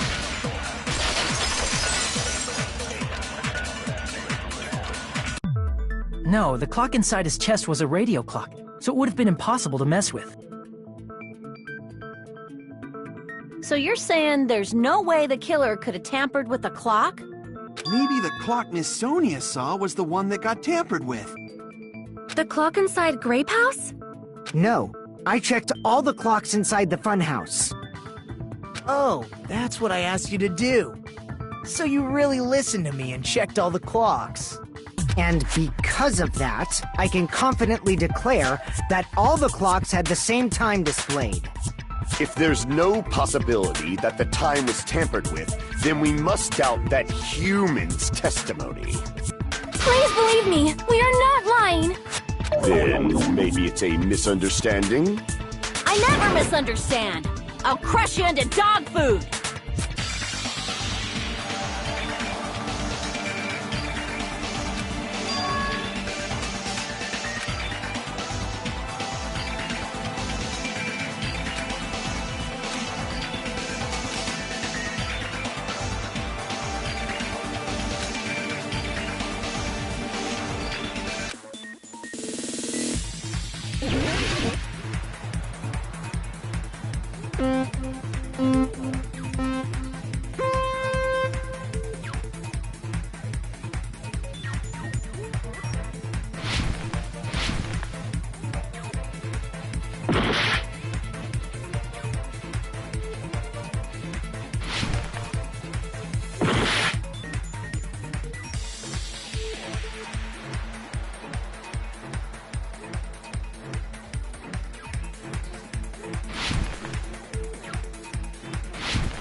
It's all coming together!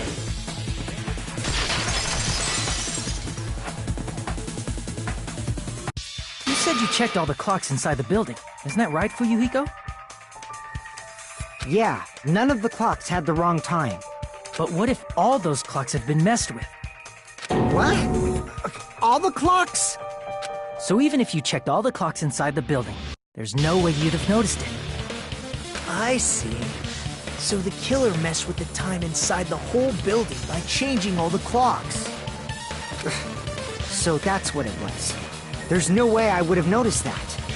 This is truly fantastic! Now's not the time to be pleased. More importantly, how much was the time off?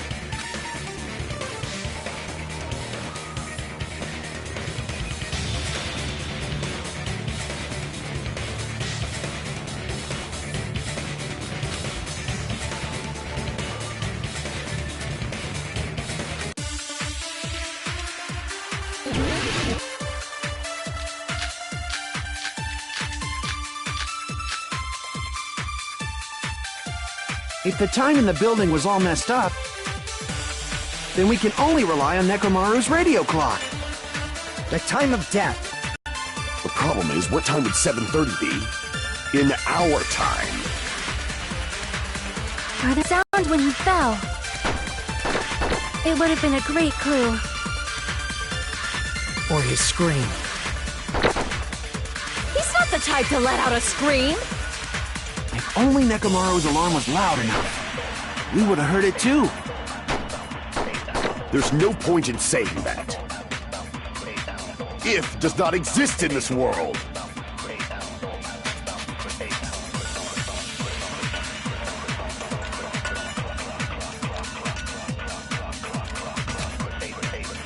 If the time in the building was all messed up, then we can only rely on Nekomaru's radio clock. The time of death, which clearly 7:30. The problem is, what time would set in our time? Are there any clues that can be used to... If only I heard the sound when he fell. It would have been a great clue. Or his scream. He's not the type... If only we would have heard it too. There's no point in if does not exist in this world. If the time in the building, then we can only rely... The time of which clearly 7:30. The problem is, what time in our time? Are there any clues that can be used to narrow... If only I heard the sound when he fell. I agree with that.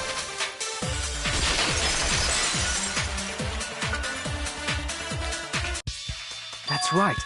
We should have heard the sound he made when he fell. Wasn't it that rumbling noise? Rumbling? I thought it was just an earthquake, so I went back to sleep. Was that the sound from when Nekomaru fell? Well, a huge body fell from the 4th floor to the 1st, and the pillar fell with it. It's obvious we'd hear the impact sound. We heard that noise too. It was when we were gathered at the Strawberry House Lounge. What is it, Sonia? Oh, well. That sound everyone heard? I did not hear it at all. Huh? You probably didn't hear it because you were sleeping. I could not sleep at all. I was awake the whole night with hunger pangs. There's nothing to worry about. What's important is that rumbling noise anyway. If we use that rumbling sound as a reference, we might be able to figure out how much our time was off. I heard that sound probably around 5:30 in the morning. Huh? You can tell? I instantly woke up and left my room. And that's when I saw the clock in the lounge. Excellent work, Akane!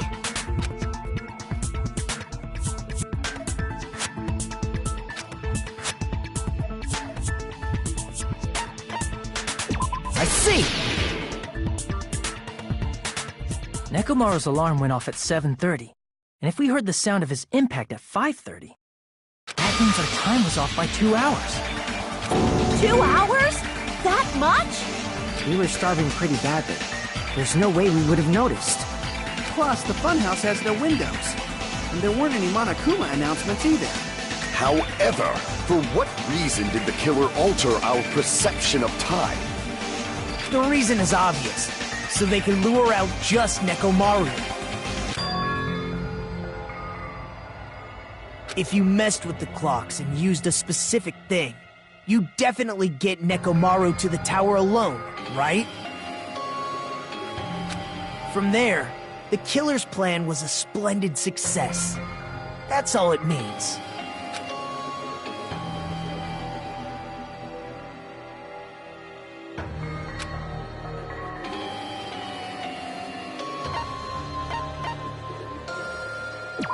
see! That's it. The killer made use of the Monokuma Tai Chi activity in the morning. How did they use it? We were required to go to Great Tower every morning at 7 a.m. for that activity, right? But if they mess with all the clocks inside the building, what would that do to us? We wouldn't be able to attend on time, but that wouldn't affect Nekomaru. His radio clock had the exact time. That's right. In doing so, the killer was able to lure him to the tower by himself at the precise time. And when I witnessed Nekomaru early in the morning... If I recall, you witnessed Nekomaru around 5 a.m. And if that time was also 2 hours off, it should have been 7 a.m. Yeah, that's pretty much it. At that time, he was heading over to Monokuma Tai Chi, right on schedule.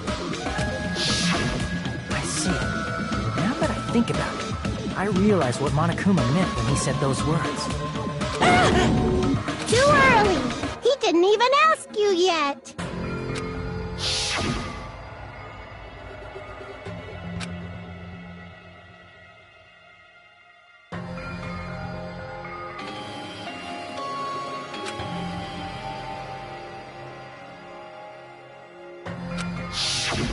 When you said everyone, you were including us, right?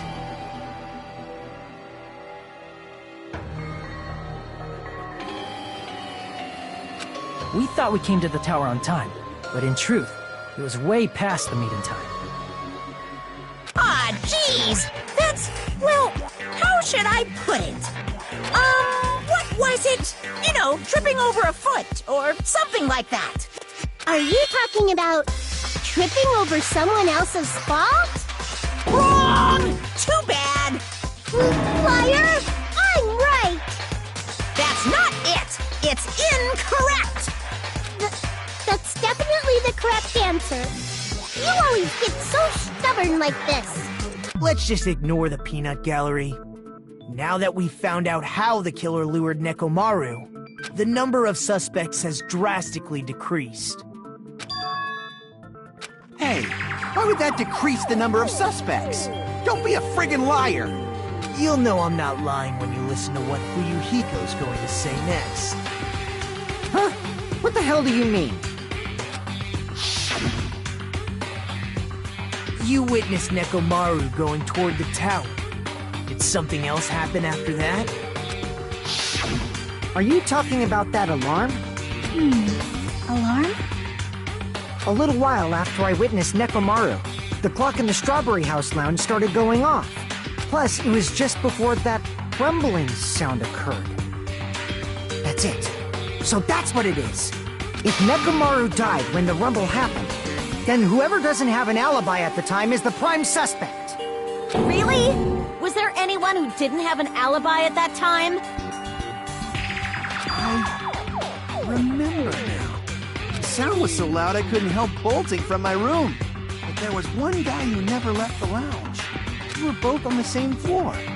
It's pretty weird that bastard never came out of his guest room. Which means that person does not have an alibi for when Nekomaru fell? Who is it? Who's the bastard?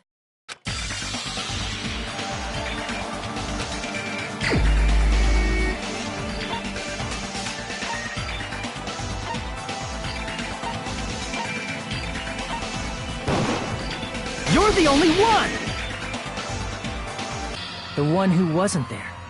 It's you, right, Nagito? That's right. Nagito wasn't there. It was just me, Gundam, and Fuyuhiko. You didn't come out, even though the alarm was going off like crazy.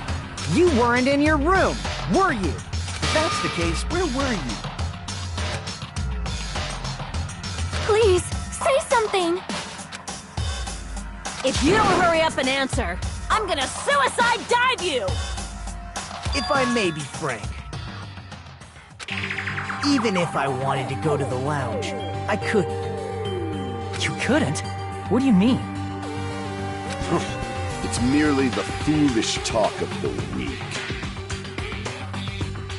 Not only did I not hear the alarm, I never even heard that rumbling sound. You're definitely fucking lying. However, that is also true for me. It is obvious that I did not hear the alarm in Strawberry House.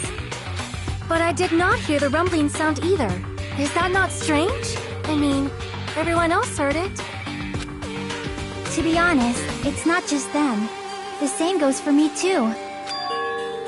I was in a pretty deep sleep, so I thought that's why I couldn't hear it, but it wasn't that. I probably couldn't hear it at all. Couldn't hear it? What does that mean? You still don't know. Think about what the three of us who didn't hear a sound have in common, and I'm sure you'll figure it out.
Nagito, Sonia, and Chiaki, the three of you were staying in deluxe rooms, right?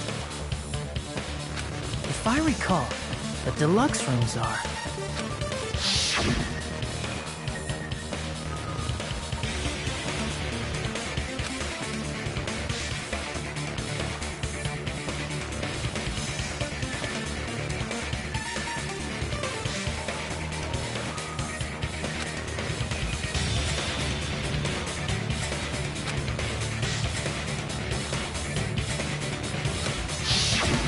The reason we could not hear the rumbling noise... That's right. It was because the deluxe rooms have superior sound insulation. You actually noticed that.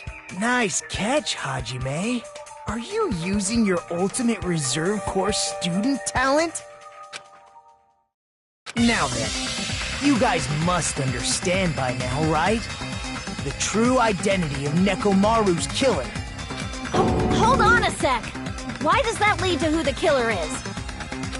Why? Well, that fact just now is a very important clue, and a decisive factor in identifying the killer. Decisive factor?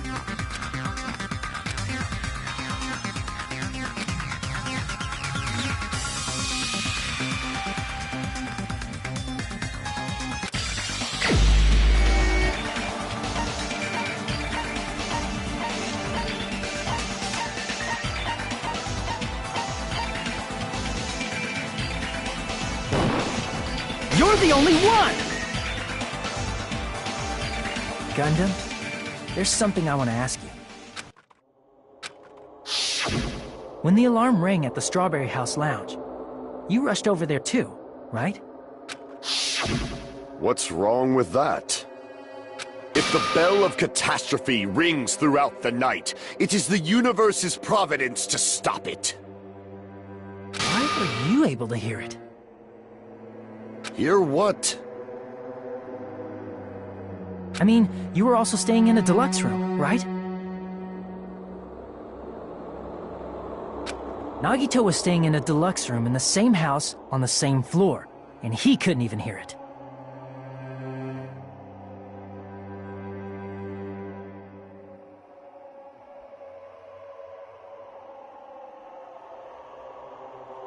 So why were you able to hear that alarm? Now that you mention it... Gundam? There's only one possibility. You weren't in your room at the time. That's why, even though you were staying in a deluxe room, you still went to the lounge. Am I right? Gundam, you have some sort of explanation, right? Gundam probably couldn't return to his room because of Fuyuhiko.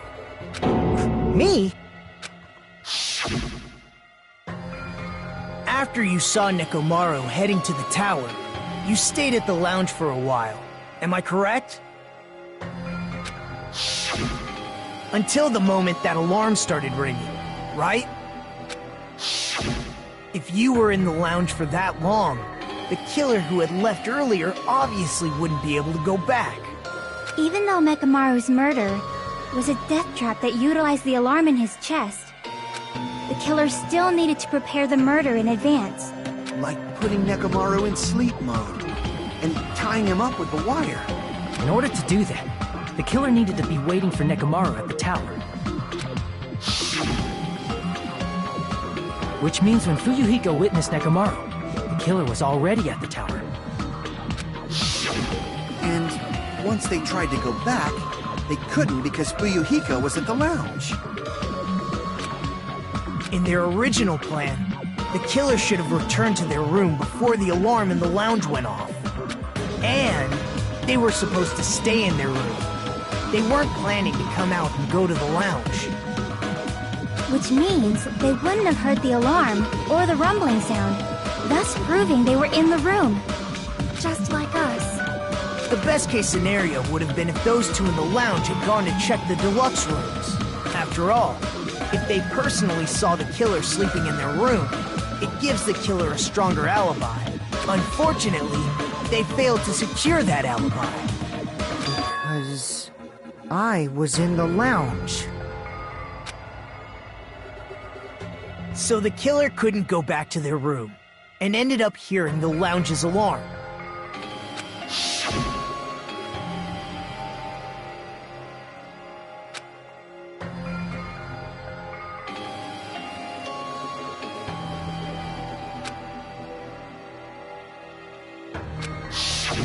But why'd you come out? You should have hid till the excitement died down.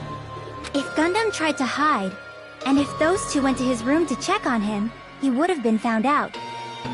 That would have been the worst possible outcome. That's why he couldn't just stay hidden. If those two had just checked the deluxe rooms as planned, that would have been ideal, but how ironic. The moment Fuyuhiko set foot in the lounge, your plan was doomed. Gundam? Please, can you at least say something? Answer me this, including myself in my 4 dark devas of destruction.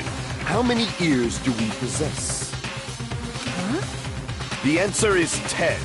That's right, I possess 10 ears.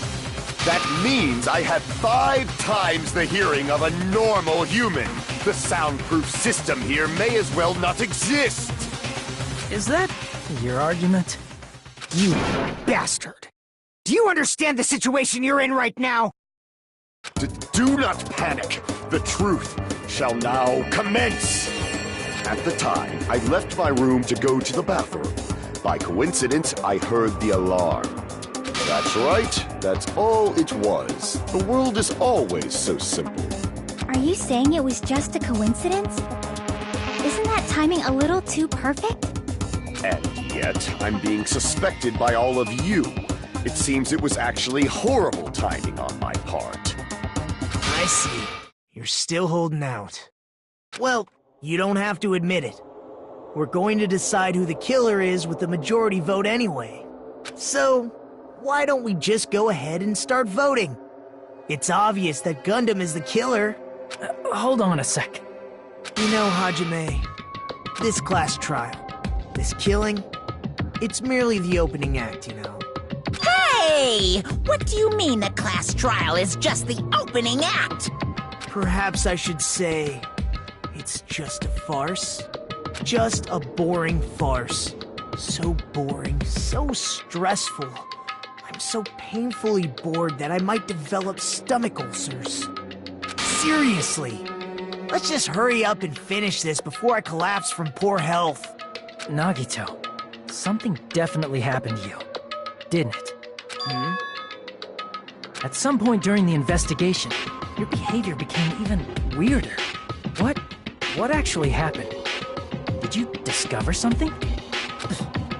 Well, let's just leave that fun for later.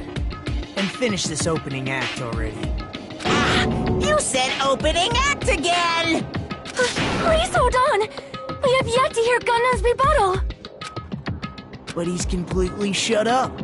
Perhaps he can't argue anymore. Gundam!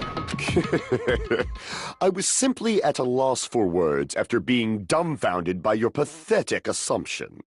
In fact, I shall deny the very basis. Your assumption has been wrong since the beginning. Since the beginning? Based on your assumption, I hung Nekomaru from the 4th floor of the tower and made the floor descend to the 1st floor. From there, after returning to Strawberry House, I was present when the alarm at the lounge went off, correct? Although going to and fro is busy enough as it is, how would I be able to travel between both houses anyway? I see. The contact elevator was broken. As I recall, the killer tampered with the Grape House control panel, which shut down the elevator. Plus, the stopped elevator should have been facing the Grape House side. If so, the human who used the elevator would have left it at Grape House. For these reasons, it's an indisputable fact that the killer destroyed the elevator at Grape House. And what's wrong with that? If the elevator was broken at Grape House, he wouldn't be able to return to Strawberry House. However, I was already at Strawberry House. I was present when the alarm in the lounge started ringing. Which means your assumption is clearly wrong. Are you serious? And here I thought it's already been decided. Have you learned your lesson, pitiful humans? You cannot overcome this contradiction.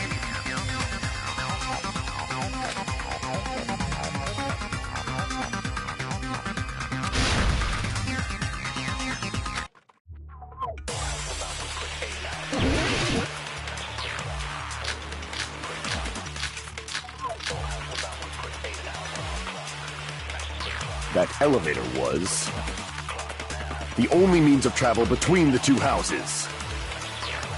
As long as that elevator was broken, your assumption collapses. Plus, the elevator was broken at Grape House. If the killer cannot return to Strawberry House... Since I was at Strawberry House at that time, there's no question that the following crime is impossible. It would have been different if they had an accomplice.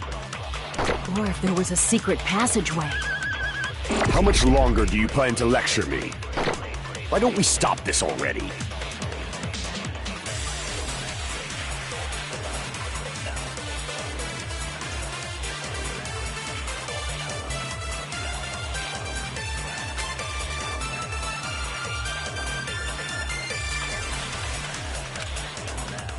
That elevator was the only means of travel between the two houses.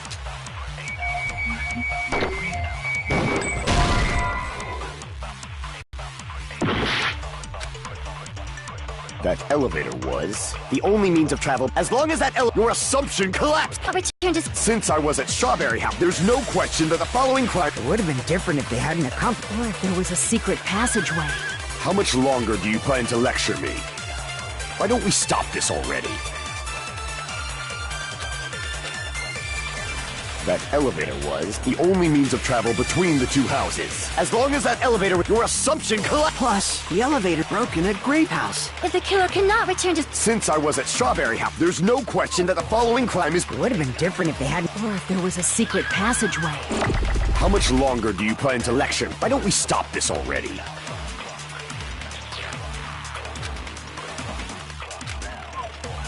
That elevator was the only means of travel between the two houses.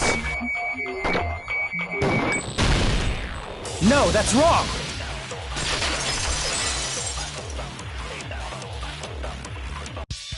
No, there should have been another way to move between the two houses without the elevator. Such a method does not exist! Then why don't we ask the person who actually used that method?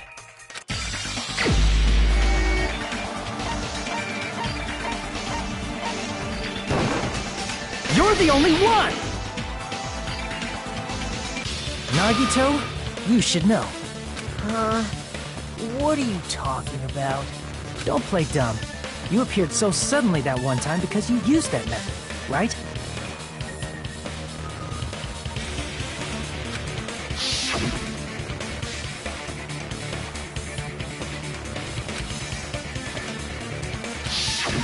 There's a secret passage connecting the first floor of Strawberry House to the third floor of Grape House. Isn't that right? Jeez. Once again, I let the reserve course show off. But you're right. There's a door on the floor of the Octagon, which is on the first floor of Strawberry House. After I opened the door and went down, surprise, surprise! I ended up in the Monokuma Archive, which is on the third floor of Grape House. Meaning, the third floor and the fourth floor are actually connected. Plus, once you've cleared the final dead room once, you can pass through it as many times as you want. If they used that secret passage, they could have gone between the two houses as much as they wanted. Infinity Unlimited Flame! However, what if the killer was unaware of the existence of the final dead room? There's no way they didn't know. That is merely an illusion you have fabricated from your own suspicion. If you value your life, you should stop with your scrutiny. There's no way I can stop. Did you say? Don't make me angry! You wouldn't like me when I'm angry!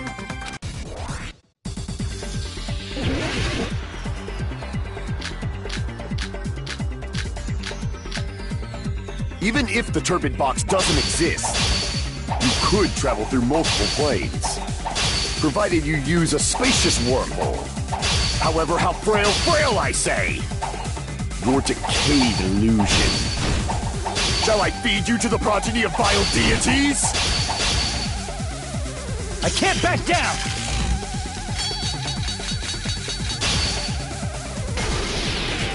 I already proved the secret passage exists.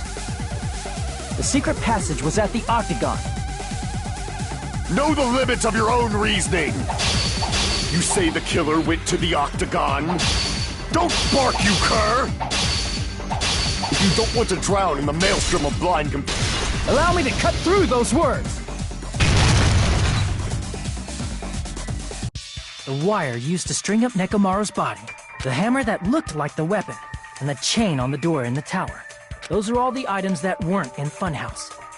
Where did the killer obtain them? The only place I can think of is the Octagon. There were various weapons and tools there.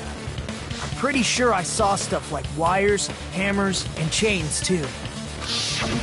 Since those items were used in the crime, there's no doubt that the killer went to the Octagon. If that's the case, they obviously know about the secret passage too, right? It seems this is the end. Normally we'd end up listening to Hajime lecture us with a very long summary of the case. But there's no reason to waste any more time on this opening act. So I'm going to end this right now. Hey, what are you... First of all, By messing with all the clocks in the building, Gundam tried to lure only Nekomaru. The elevator was probably broken by that point. Thanks to that, Nekomaru wasn't able to go to Grape Tower, which was supposed to be the meetup point. So he tried going over to Strawberry Tower, just like we did when we found out the elevator was broken. Well, it's obvious he'd attempt that. At that time, we didn't know the two towers were the exact same place. Also, the button in Strawberry Hall wasn't broken, so he was easily able to enter Strawberry Tower. But surprise! Gundam was waiting for Nekomaru's arrival. Hold on. If Nekomaru didn't go to Strawberry Tower, what would the killer have done then? Their plan was a balancing act of uncertainties, but even if they failed, they probably wouldn't have minded. They can just greet everyone the next morning as if nothing happened, and come up with a different plan. And, without such a risky plan, they wouldn't have been able to lure him at all. I'm going to continue summarizing the case, okay? Through this, Gundam successfully lured Nekomaru to Strawberry Tower. There's no way he could fight head-on with the robotic Nekomaru, so by pressing the goodnight button, he rendered Nekomaru powerless without fighting him. Hold on! What did you just say? That I didn't battle? What's wrong with that? Don't mess with me! Don't mess with me! I cannot ignore those words! Why are you angry all of a sudden? You fools do not understand! You don't understand at all! Ha! You make me laugh! After all this time, you still don't understand anything at all! I don't understand anything. What does that mean? It appears I cannot finish just yet. Maybe I'm just a human destined for hell. However, I cannot finish just yet. I cannot finish! What do you intend to do? It's obvious! I'm going to destroy your illusory assumptions! Are you saying you still have more? You still have room to argue? Your words. You said I pressed Nekomaru's goodnight button. However, that button was on the back of Nekomaru's neck. To press it, I'd have to get behind him. It's not easy to get the drop on Coach Nekomaru. It's even more difficult if it's a one-on-one situation. Just as I thought, truly frail. Succumbing so easily to this simple argument, it was just a mere illusion. If you want to set me up as the killer, at least surpass your own human limitations. That's wrong, Gundam. You're the one who's wrong. Such a wonderful line. However, I cannot say that I'm satisfied. Listen well. I shall teach you 2 tips for making someone admit their defeat. First, you must crush them with your own overwhelming power. And as for the other, you must provide a reason that will persuade that human. You have not fulfilled either of those yet.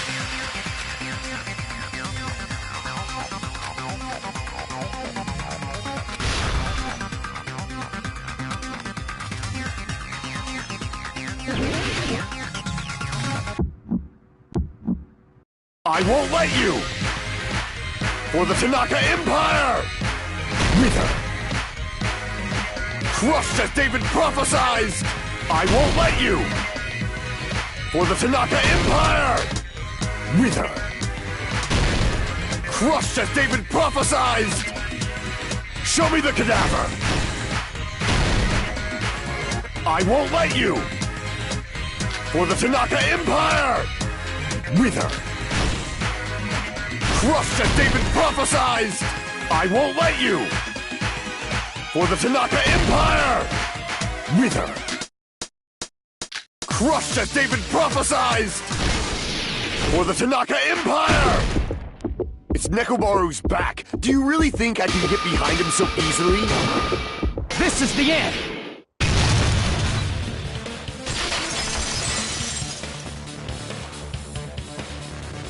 Even if you didn't get behind Nekomaru, you should have been able to press the button on the back of his neck. As long as you have the power of the hamsters you keep with you. Oh? Are you seriously saying he used his hamsters to press the button on the back of Nekomaru's neck?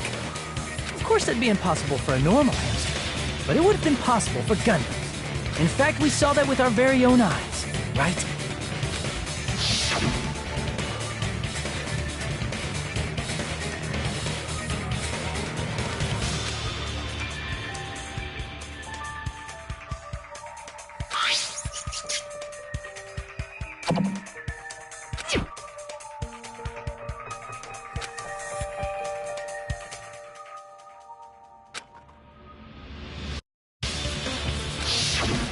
Now that you mention it, after Ibuki was killed in the music venue, one of Gundam's hamsters retrieved the piece of wallpaper from the baton lighting, right?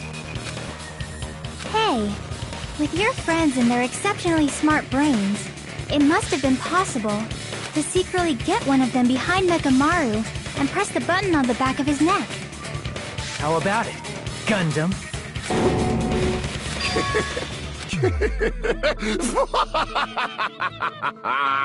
Not just myself, but you actually brought up how splendid my subordinates are. I have no recourse but to admit it. Admit it? Did you say you admit it? It appears I've obtained a one-way ticket to hell. Fine! Then you must trample me underfoot and advance. Victory can only be built upon a foundation of corpses. You cannot find peace without sacrifice anywhere. Now, trample this life. Trample it as though it were mere trash on the side of the road. Pull the curtain strings of this worthless performance with your own two hands.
Here's everything that happened in this case.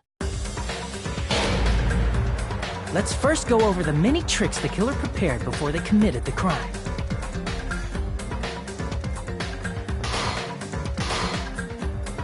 First, they destroyed the contact elevator.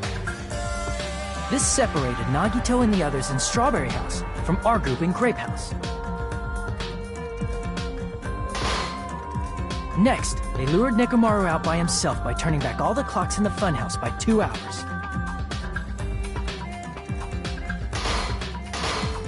Additionally, in order to secure an alibi, the killer went to the Strawberry House lounge and set the wall clock's alarm to 5:30 a.m.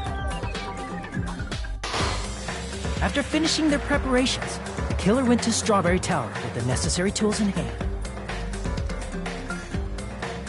They obtained these tools from the Octagon, which you can enter once you clear the final dead room.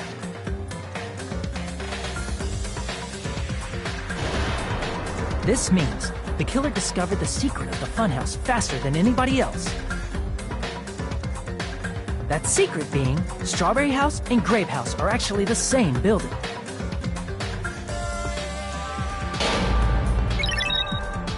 On the morning of the incident, Nekomaru woke up and headed over to Grape Tower for a specific reason.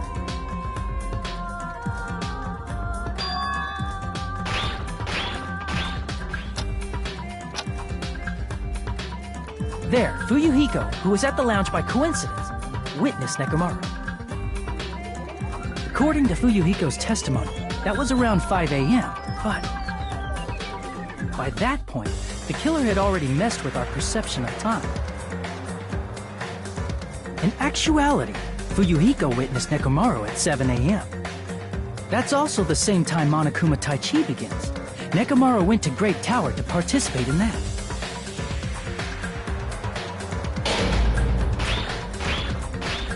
However, because the contact elevator was broken, Nekomaru was unable to go to Great Tower.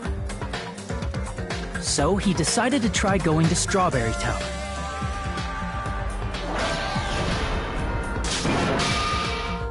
But the killer was waiting for him there.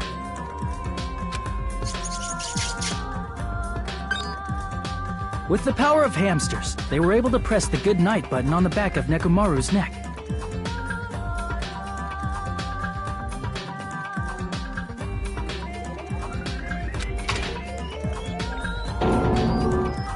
This forced him to enter sleep mode, rendering him immobile.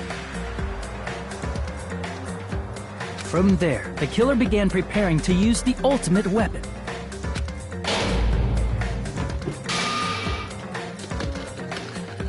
First, they set the alarm in Nekomaru's chest to 7:30 a.m. so he'd wake up.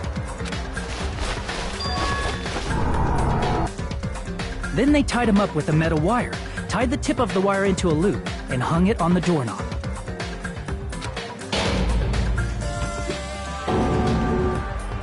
After leaving Strawberry Tower, the killer then destroyed the door button to Strawberry Hall. They did this to keep us from entering Strawberry Tower, and to keep us from discovering the secret of the building's structure that they used to kill Nekomaru.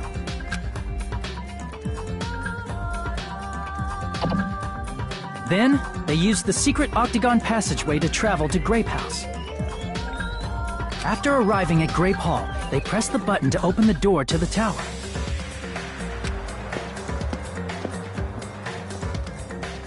When that happened, the elevator-like floor of the tower began descending.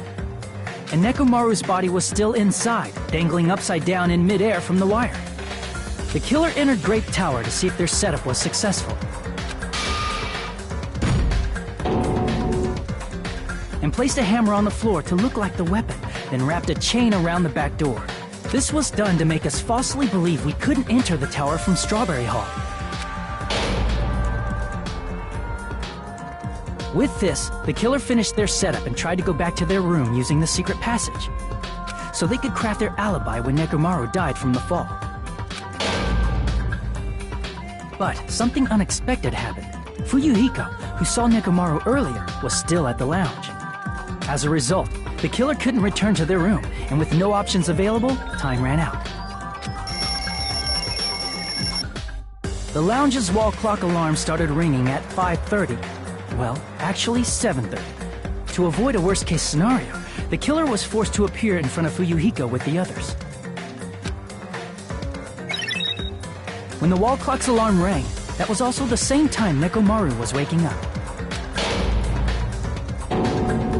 He woke up while he was still hanging upside down, so he couldn't help but sway his body powerfully. Originally, the loop of wire was only supposed to slip off the doorknob. But because there was a heavier load than expected, the doorknob ended up breaking. Nekomaru fell from the 4th floor all the way to the 1st floor. He crashed into the pillar, which decapitated him on impact, and died. The sound of Nekomaru's impact echoed throughout the funhouse. However, by this point, the killer's plan was about to fail, thanks to the broken doorknob and Fuyuhiko.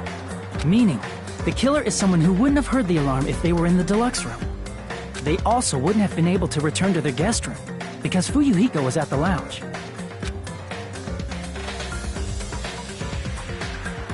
That someone is Gundam Tanaka. I can't think of anyone else but you.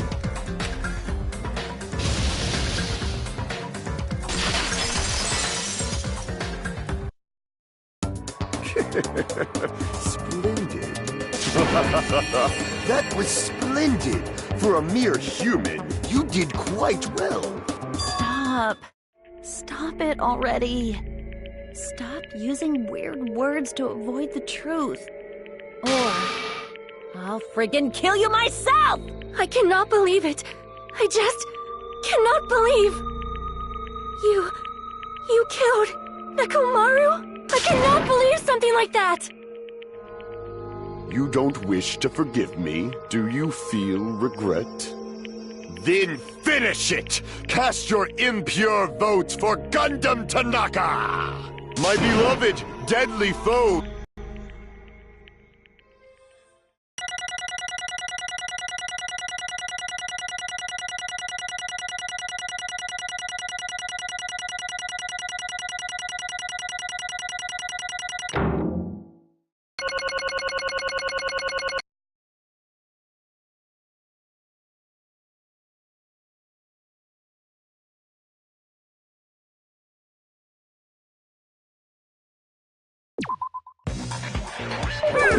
This result isn't all that exciting.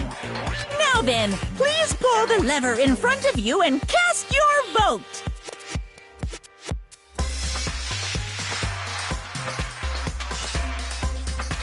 Who will be chosen as the blackened? Will you make the right choice or the dreadfully wrong one?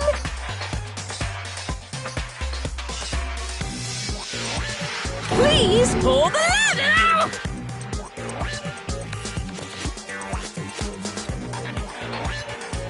Crap! I bit my tongue at the most important part!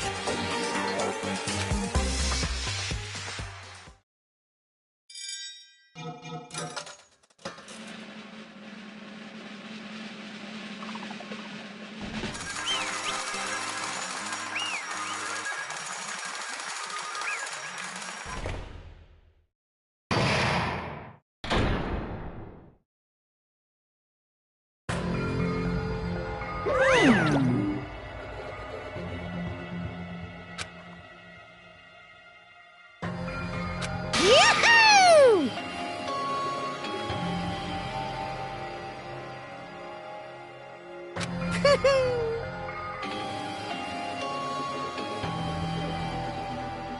Yaha! Nice!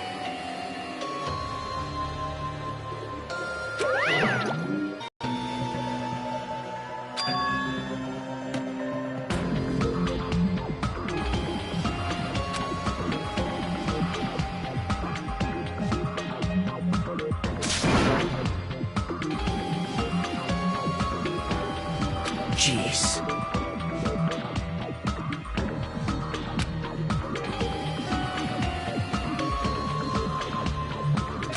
Fall, my tears.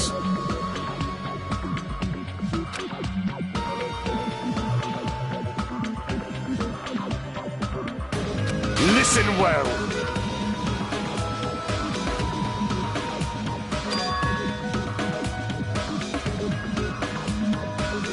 How pitiful.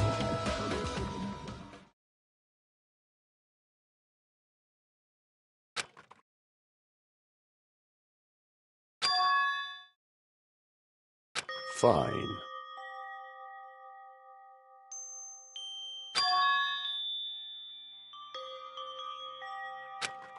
Damn it! This, too, must be the will of causality.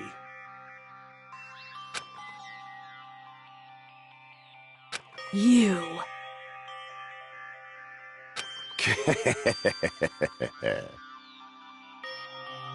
Let's make history.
That is...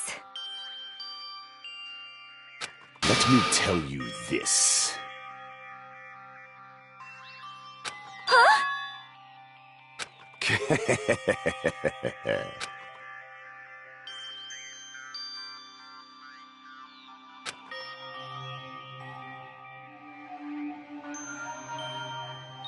I can see it!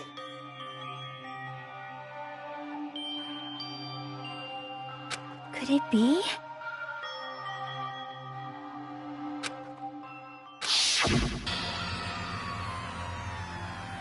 Sensing even my subtle killing intent, as expected of you, Nekomaru. The scorching, stinging, tense atmosphere.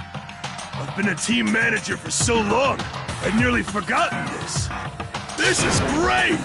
What a comforting atmosphere! That's a great line. And what is your reason? Do you intend to resolve this situation by killing me? I am the Warlock, Gundam Tanaka. Heroes, Lords of Darkness, and even the gods themselves flee from me. I do not cling to any trivial reason. I'm simply going to kill you because your very existence is an annoyance. You'll drench your soul with evil until the bitter end, huh? Splendid! In response to your spirit, I shall kill you with all of my might! I won't go easy on you! Don't even think about holding back! Don't waste your breath on cowardly tactics! Give me everything you got! Nekomaru Nidai, your blood will drench the foundation of my empire! That is...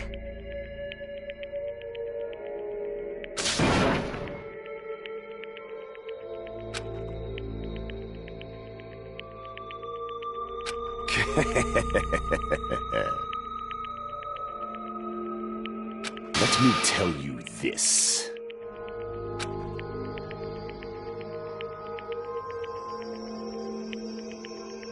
You weakling!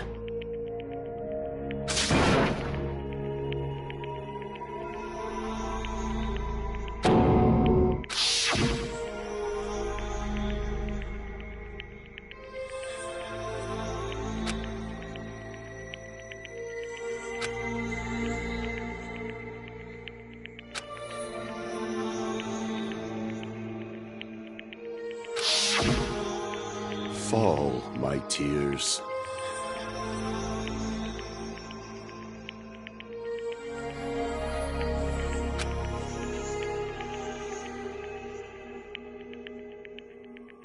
you flinch, you will die! Let me ask.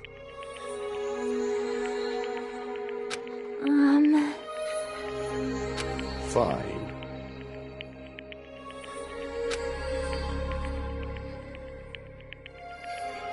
Listen well!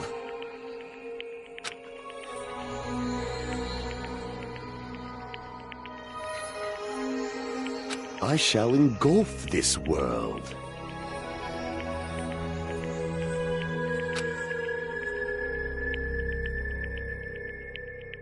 I renounce you! You. But...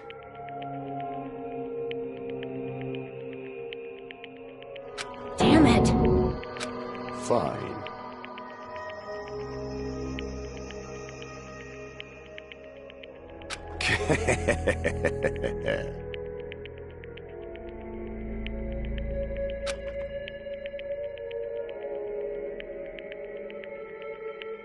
Fall, my tears.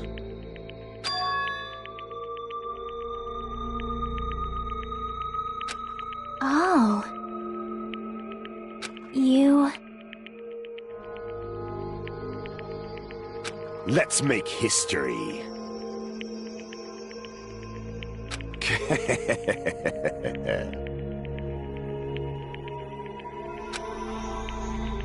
Well?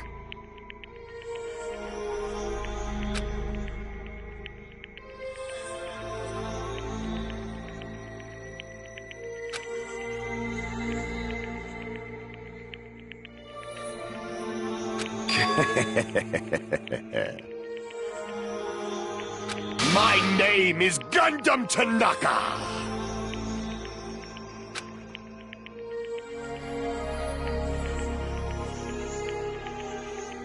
Fade like dust in the wind.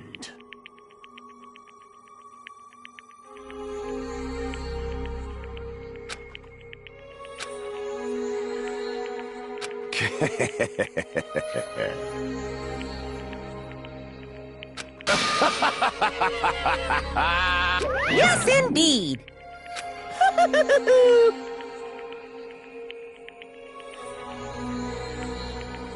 Please wait!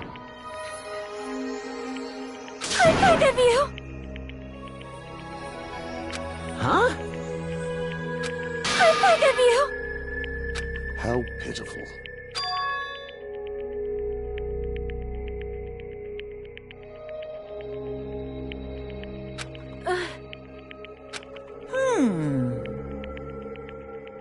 Fine. What is it, my four dark devas of destruction? Are you worried about me? Oh, my feared four dark devas of destruction, that is not like you at all. However, there is no need to fear. In this world, I am only a temporary visitor. I was simply visiting for a moment, and now that my duty is complete, I must return to the darkness. That is why, until the very end. Pride, conceit, courage, insolence, fearful of nothing, daunted by nothing. Let us laugh uproariously! That is Gundam Tanaka! I shall stick with my evil until the very end! Open sesame pandemonium! I shall fill hell with true hell!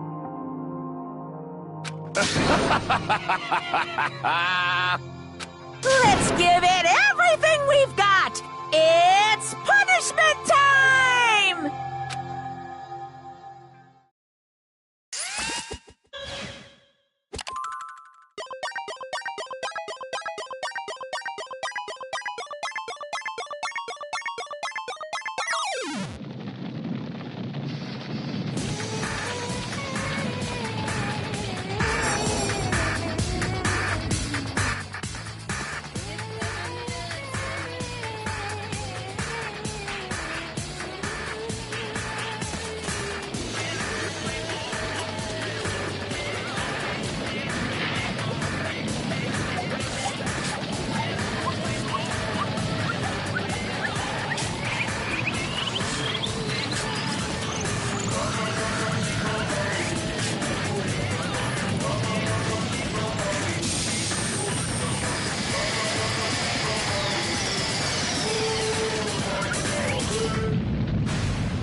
Damn it.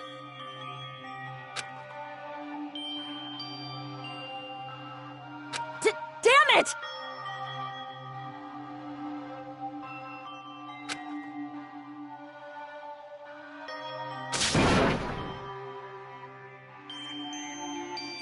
The worst.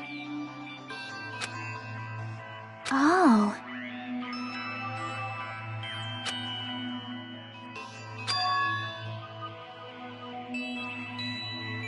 You are right.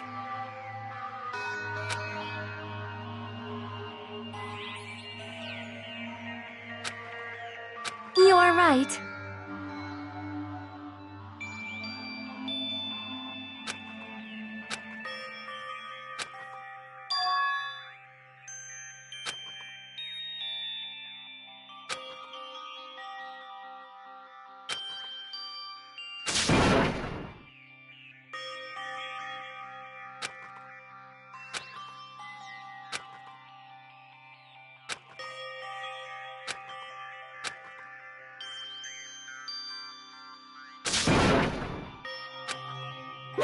Hey!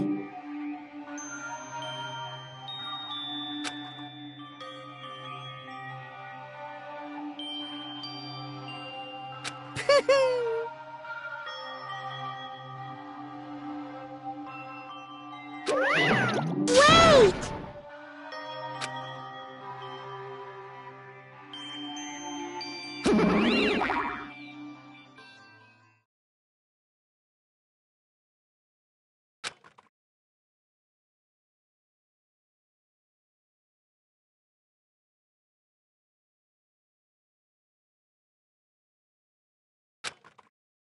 Now then.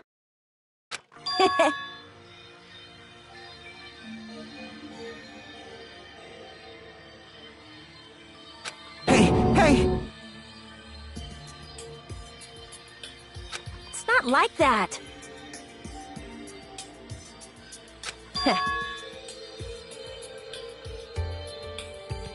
Huh.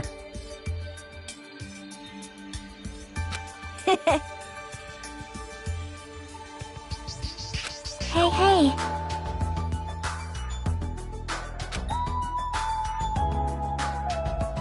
Right?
Well...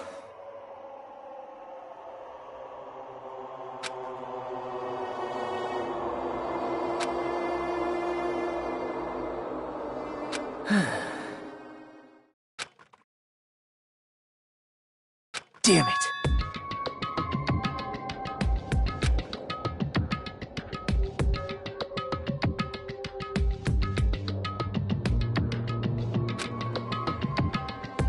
It's obvious.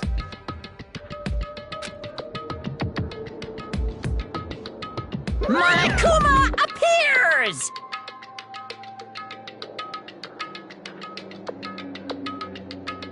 Now then.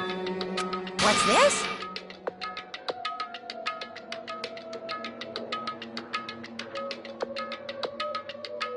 What's the matter?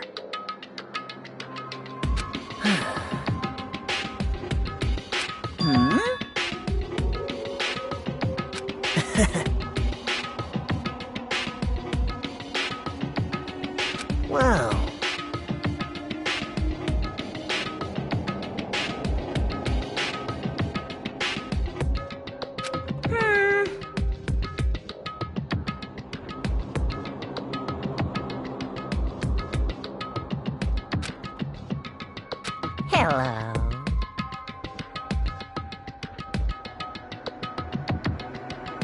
Hey.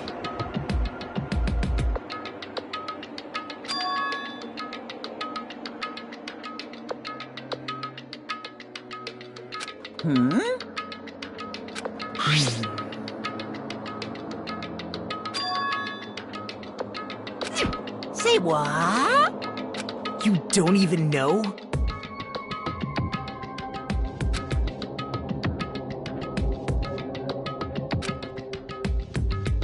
Isn't that right?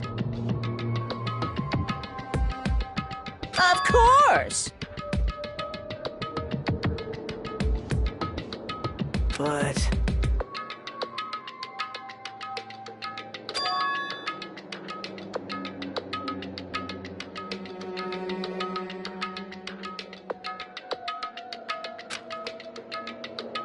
Who knows? Hey.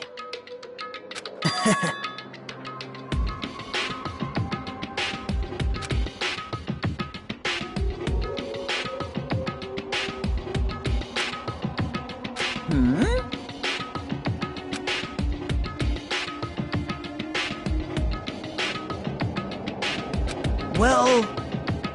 right?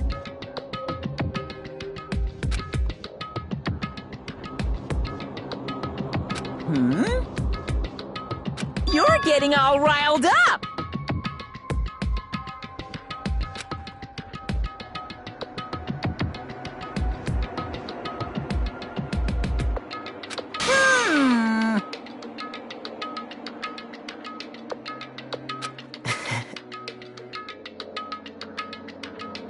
No, no!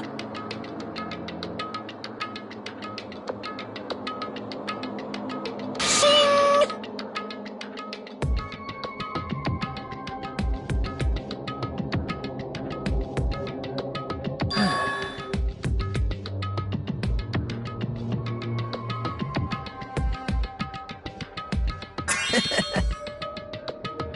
Huh? Hey.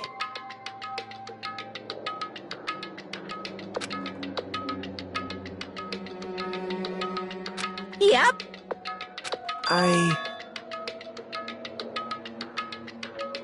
Right?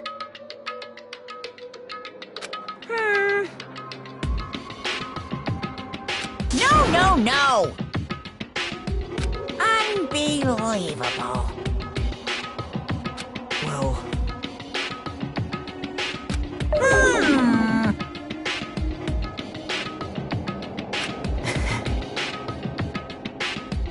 You're right.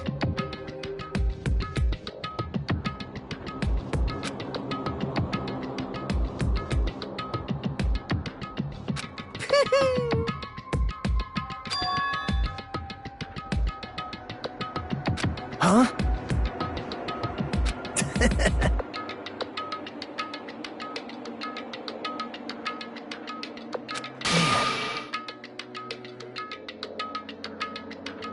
Like...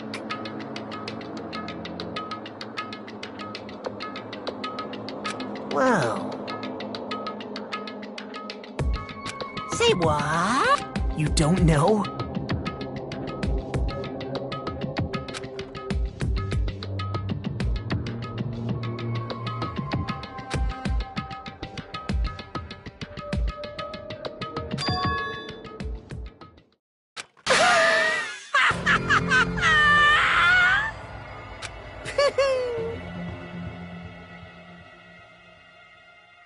Hey.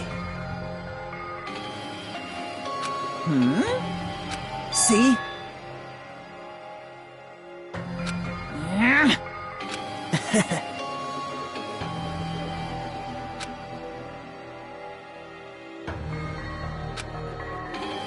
Hey.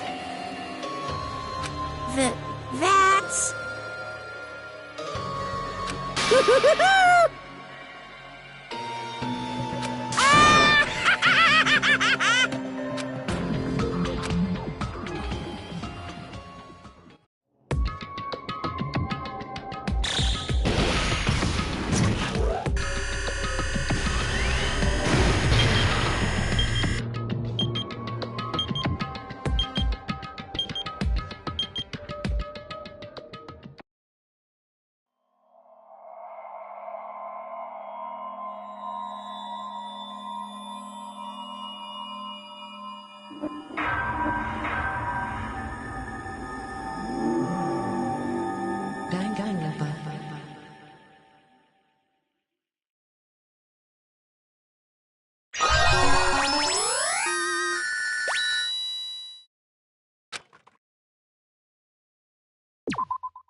Stupid fool!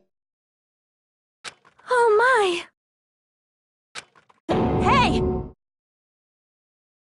Huh? What's up?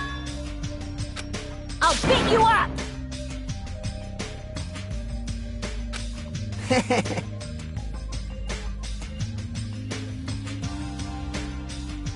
I am concerned. Jeez.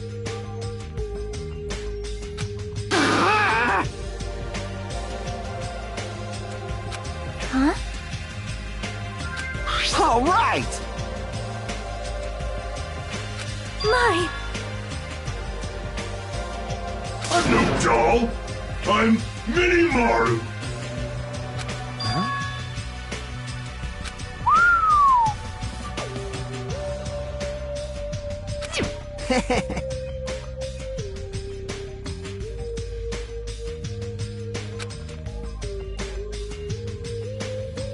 Are you serious? Thanks. Well... I'll beat you up! Whoa! Man.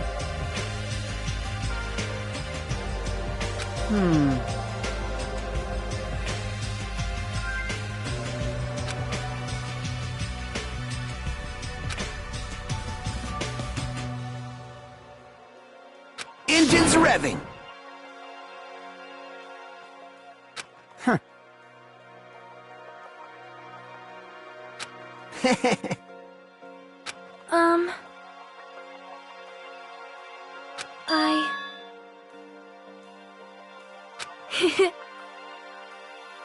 Miss Sonia?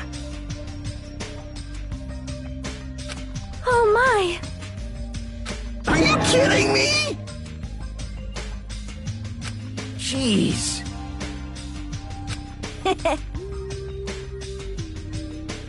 I am Mini Maru! Man.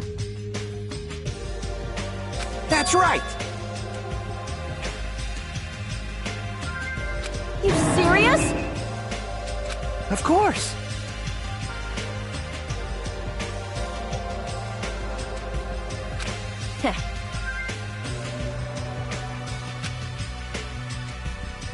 Hey, hey.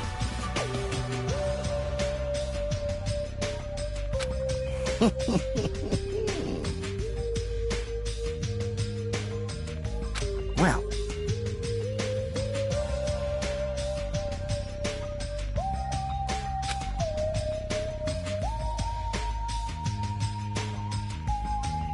Hey, hey! But still.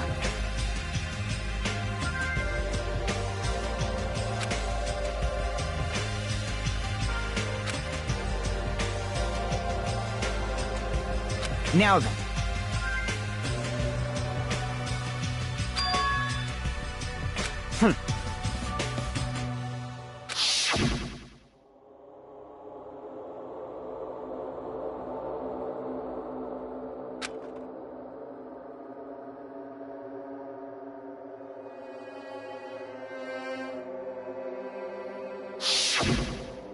Hey, bastard!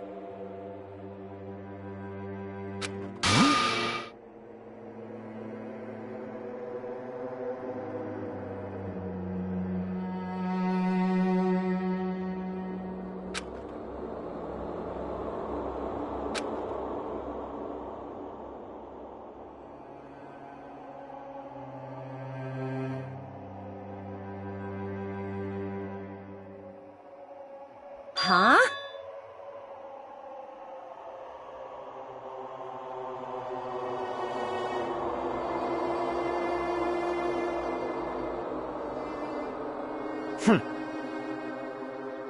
Ah.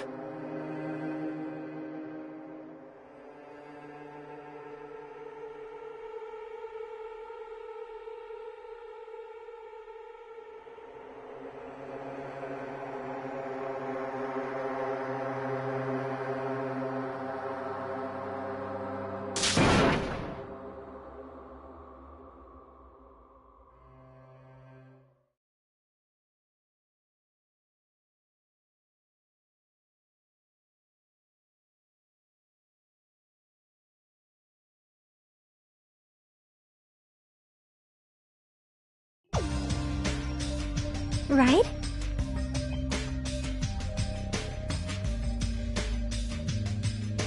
Of course!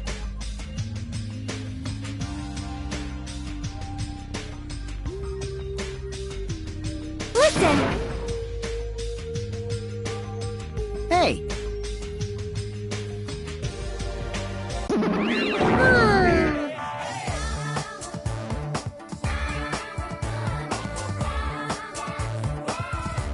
I am sorry!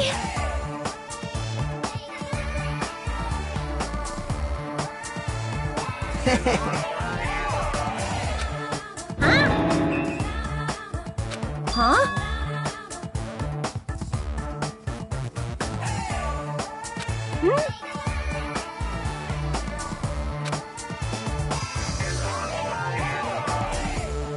You!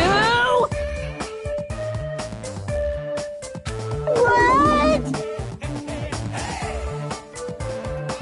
Hey, hey!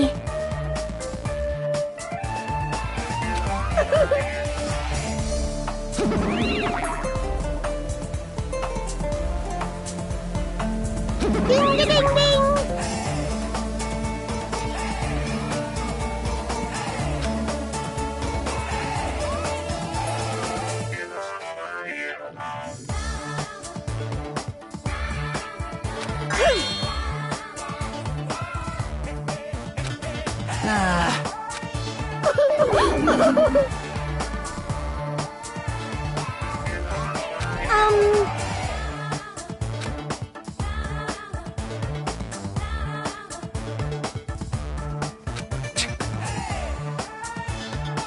Don't misunderstand.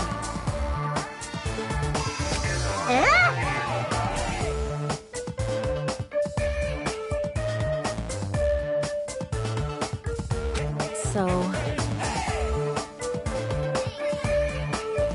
I'll show you my serious side!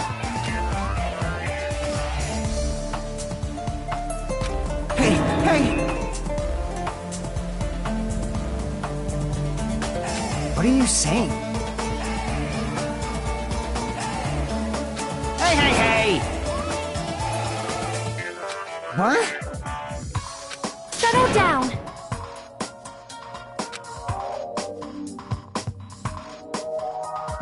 All right! Damn right.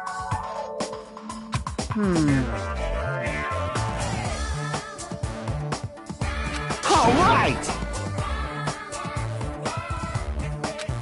Starting to get pumped up!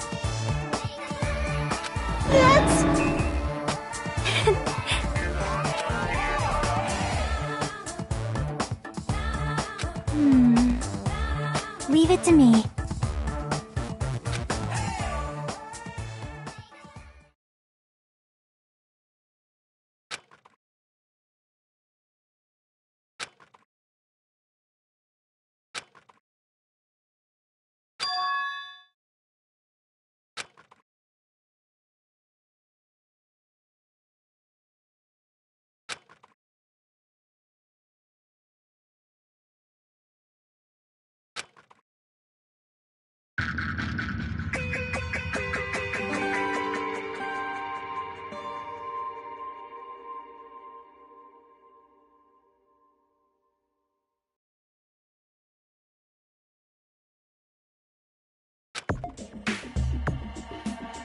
So this is the last island.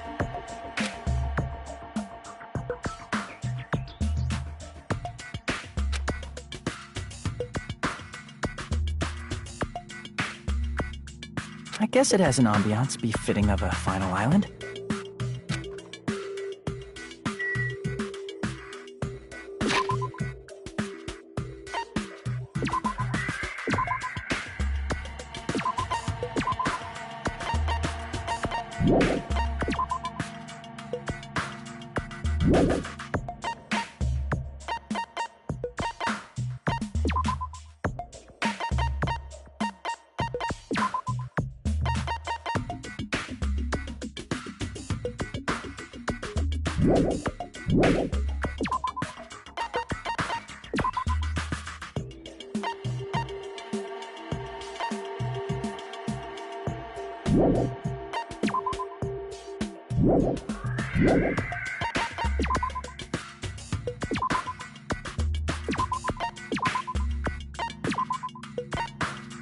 Danganronpa.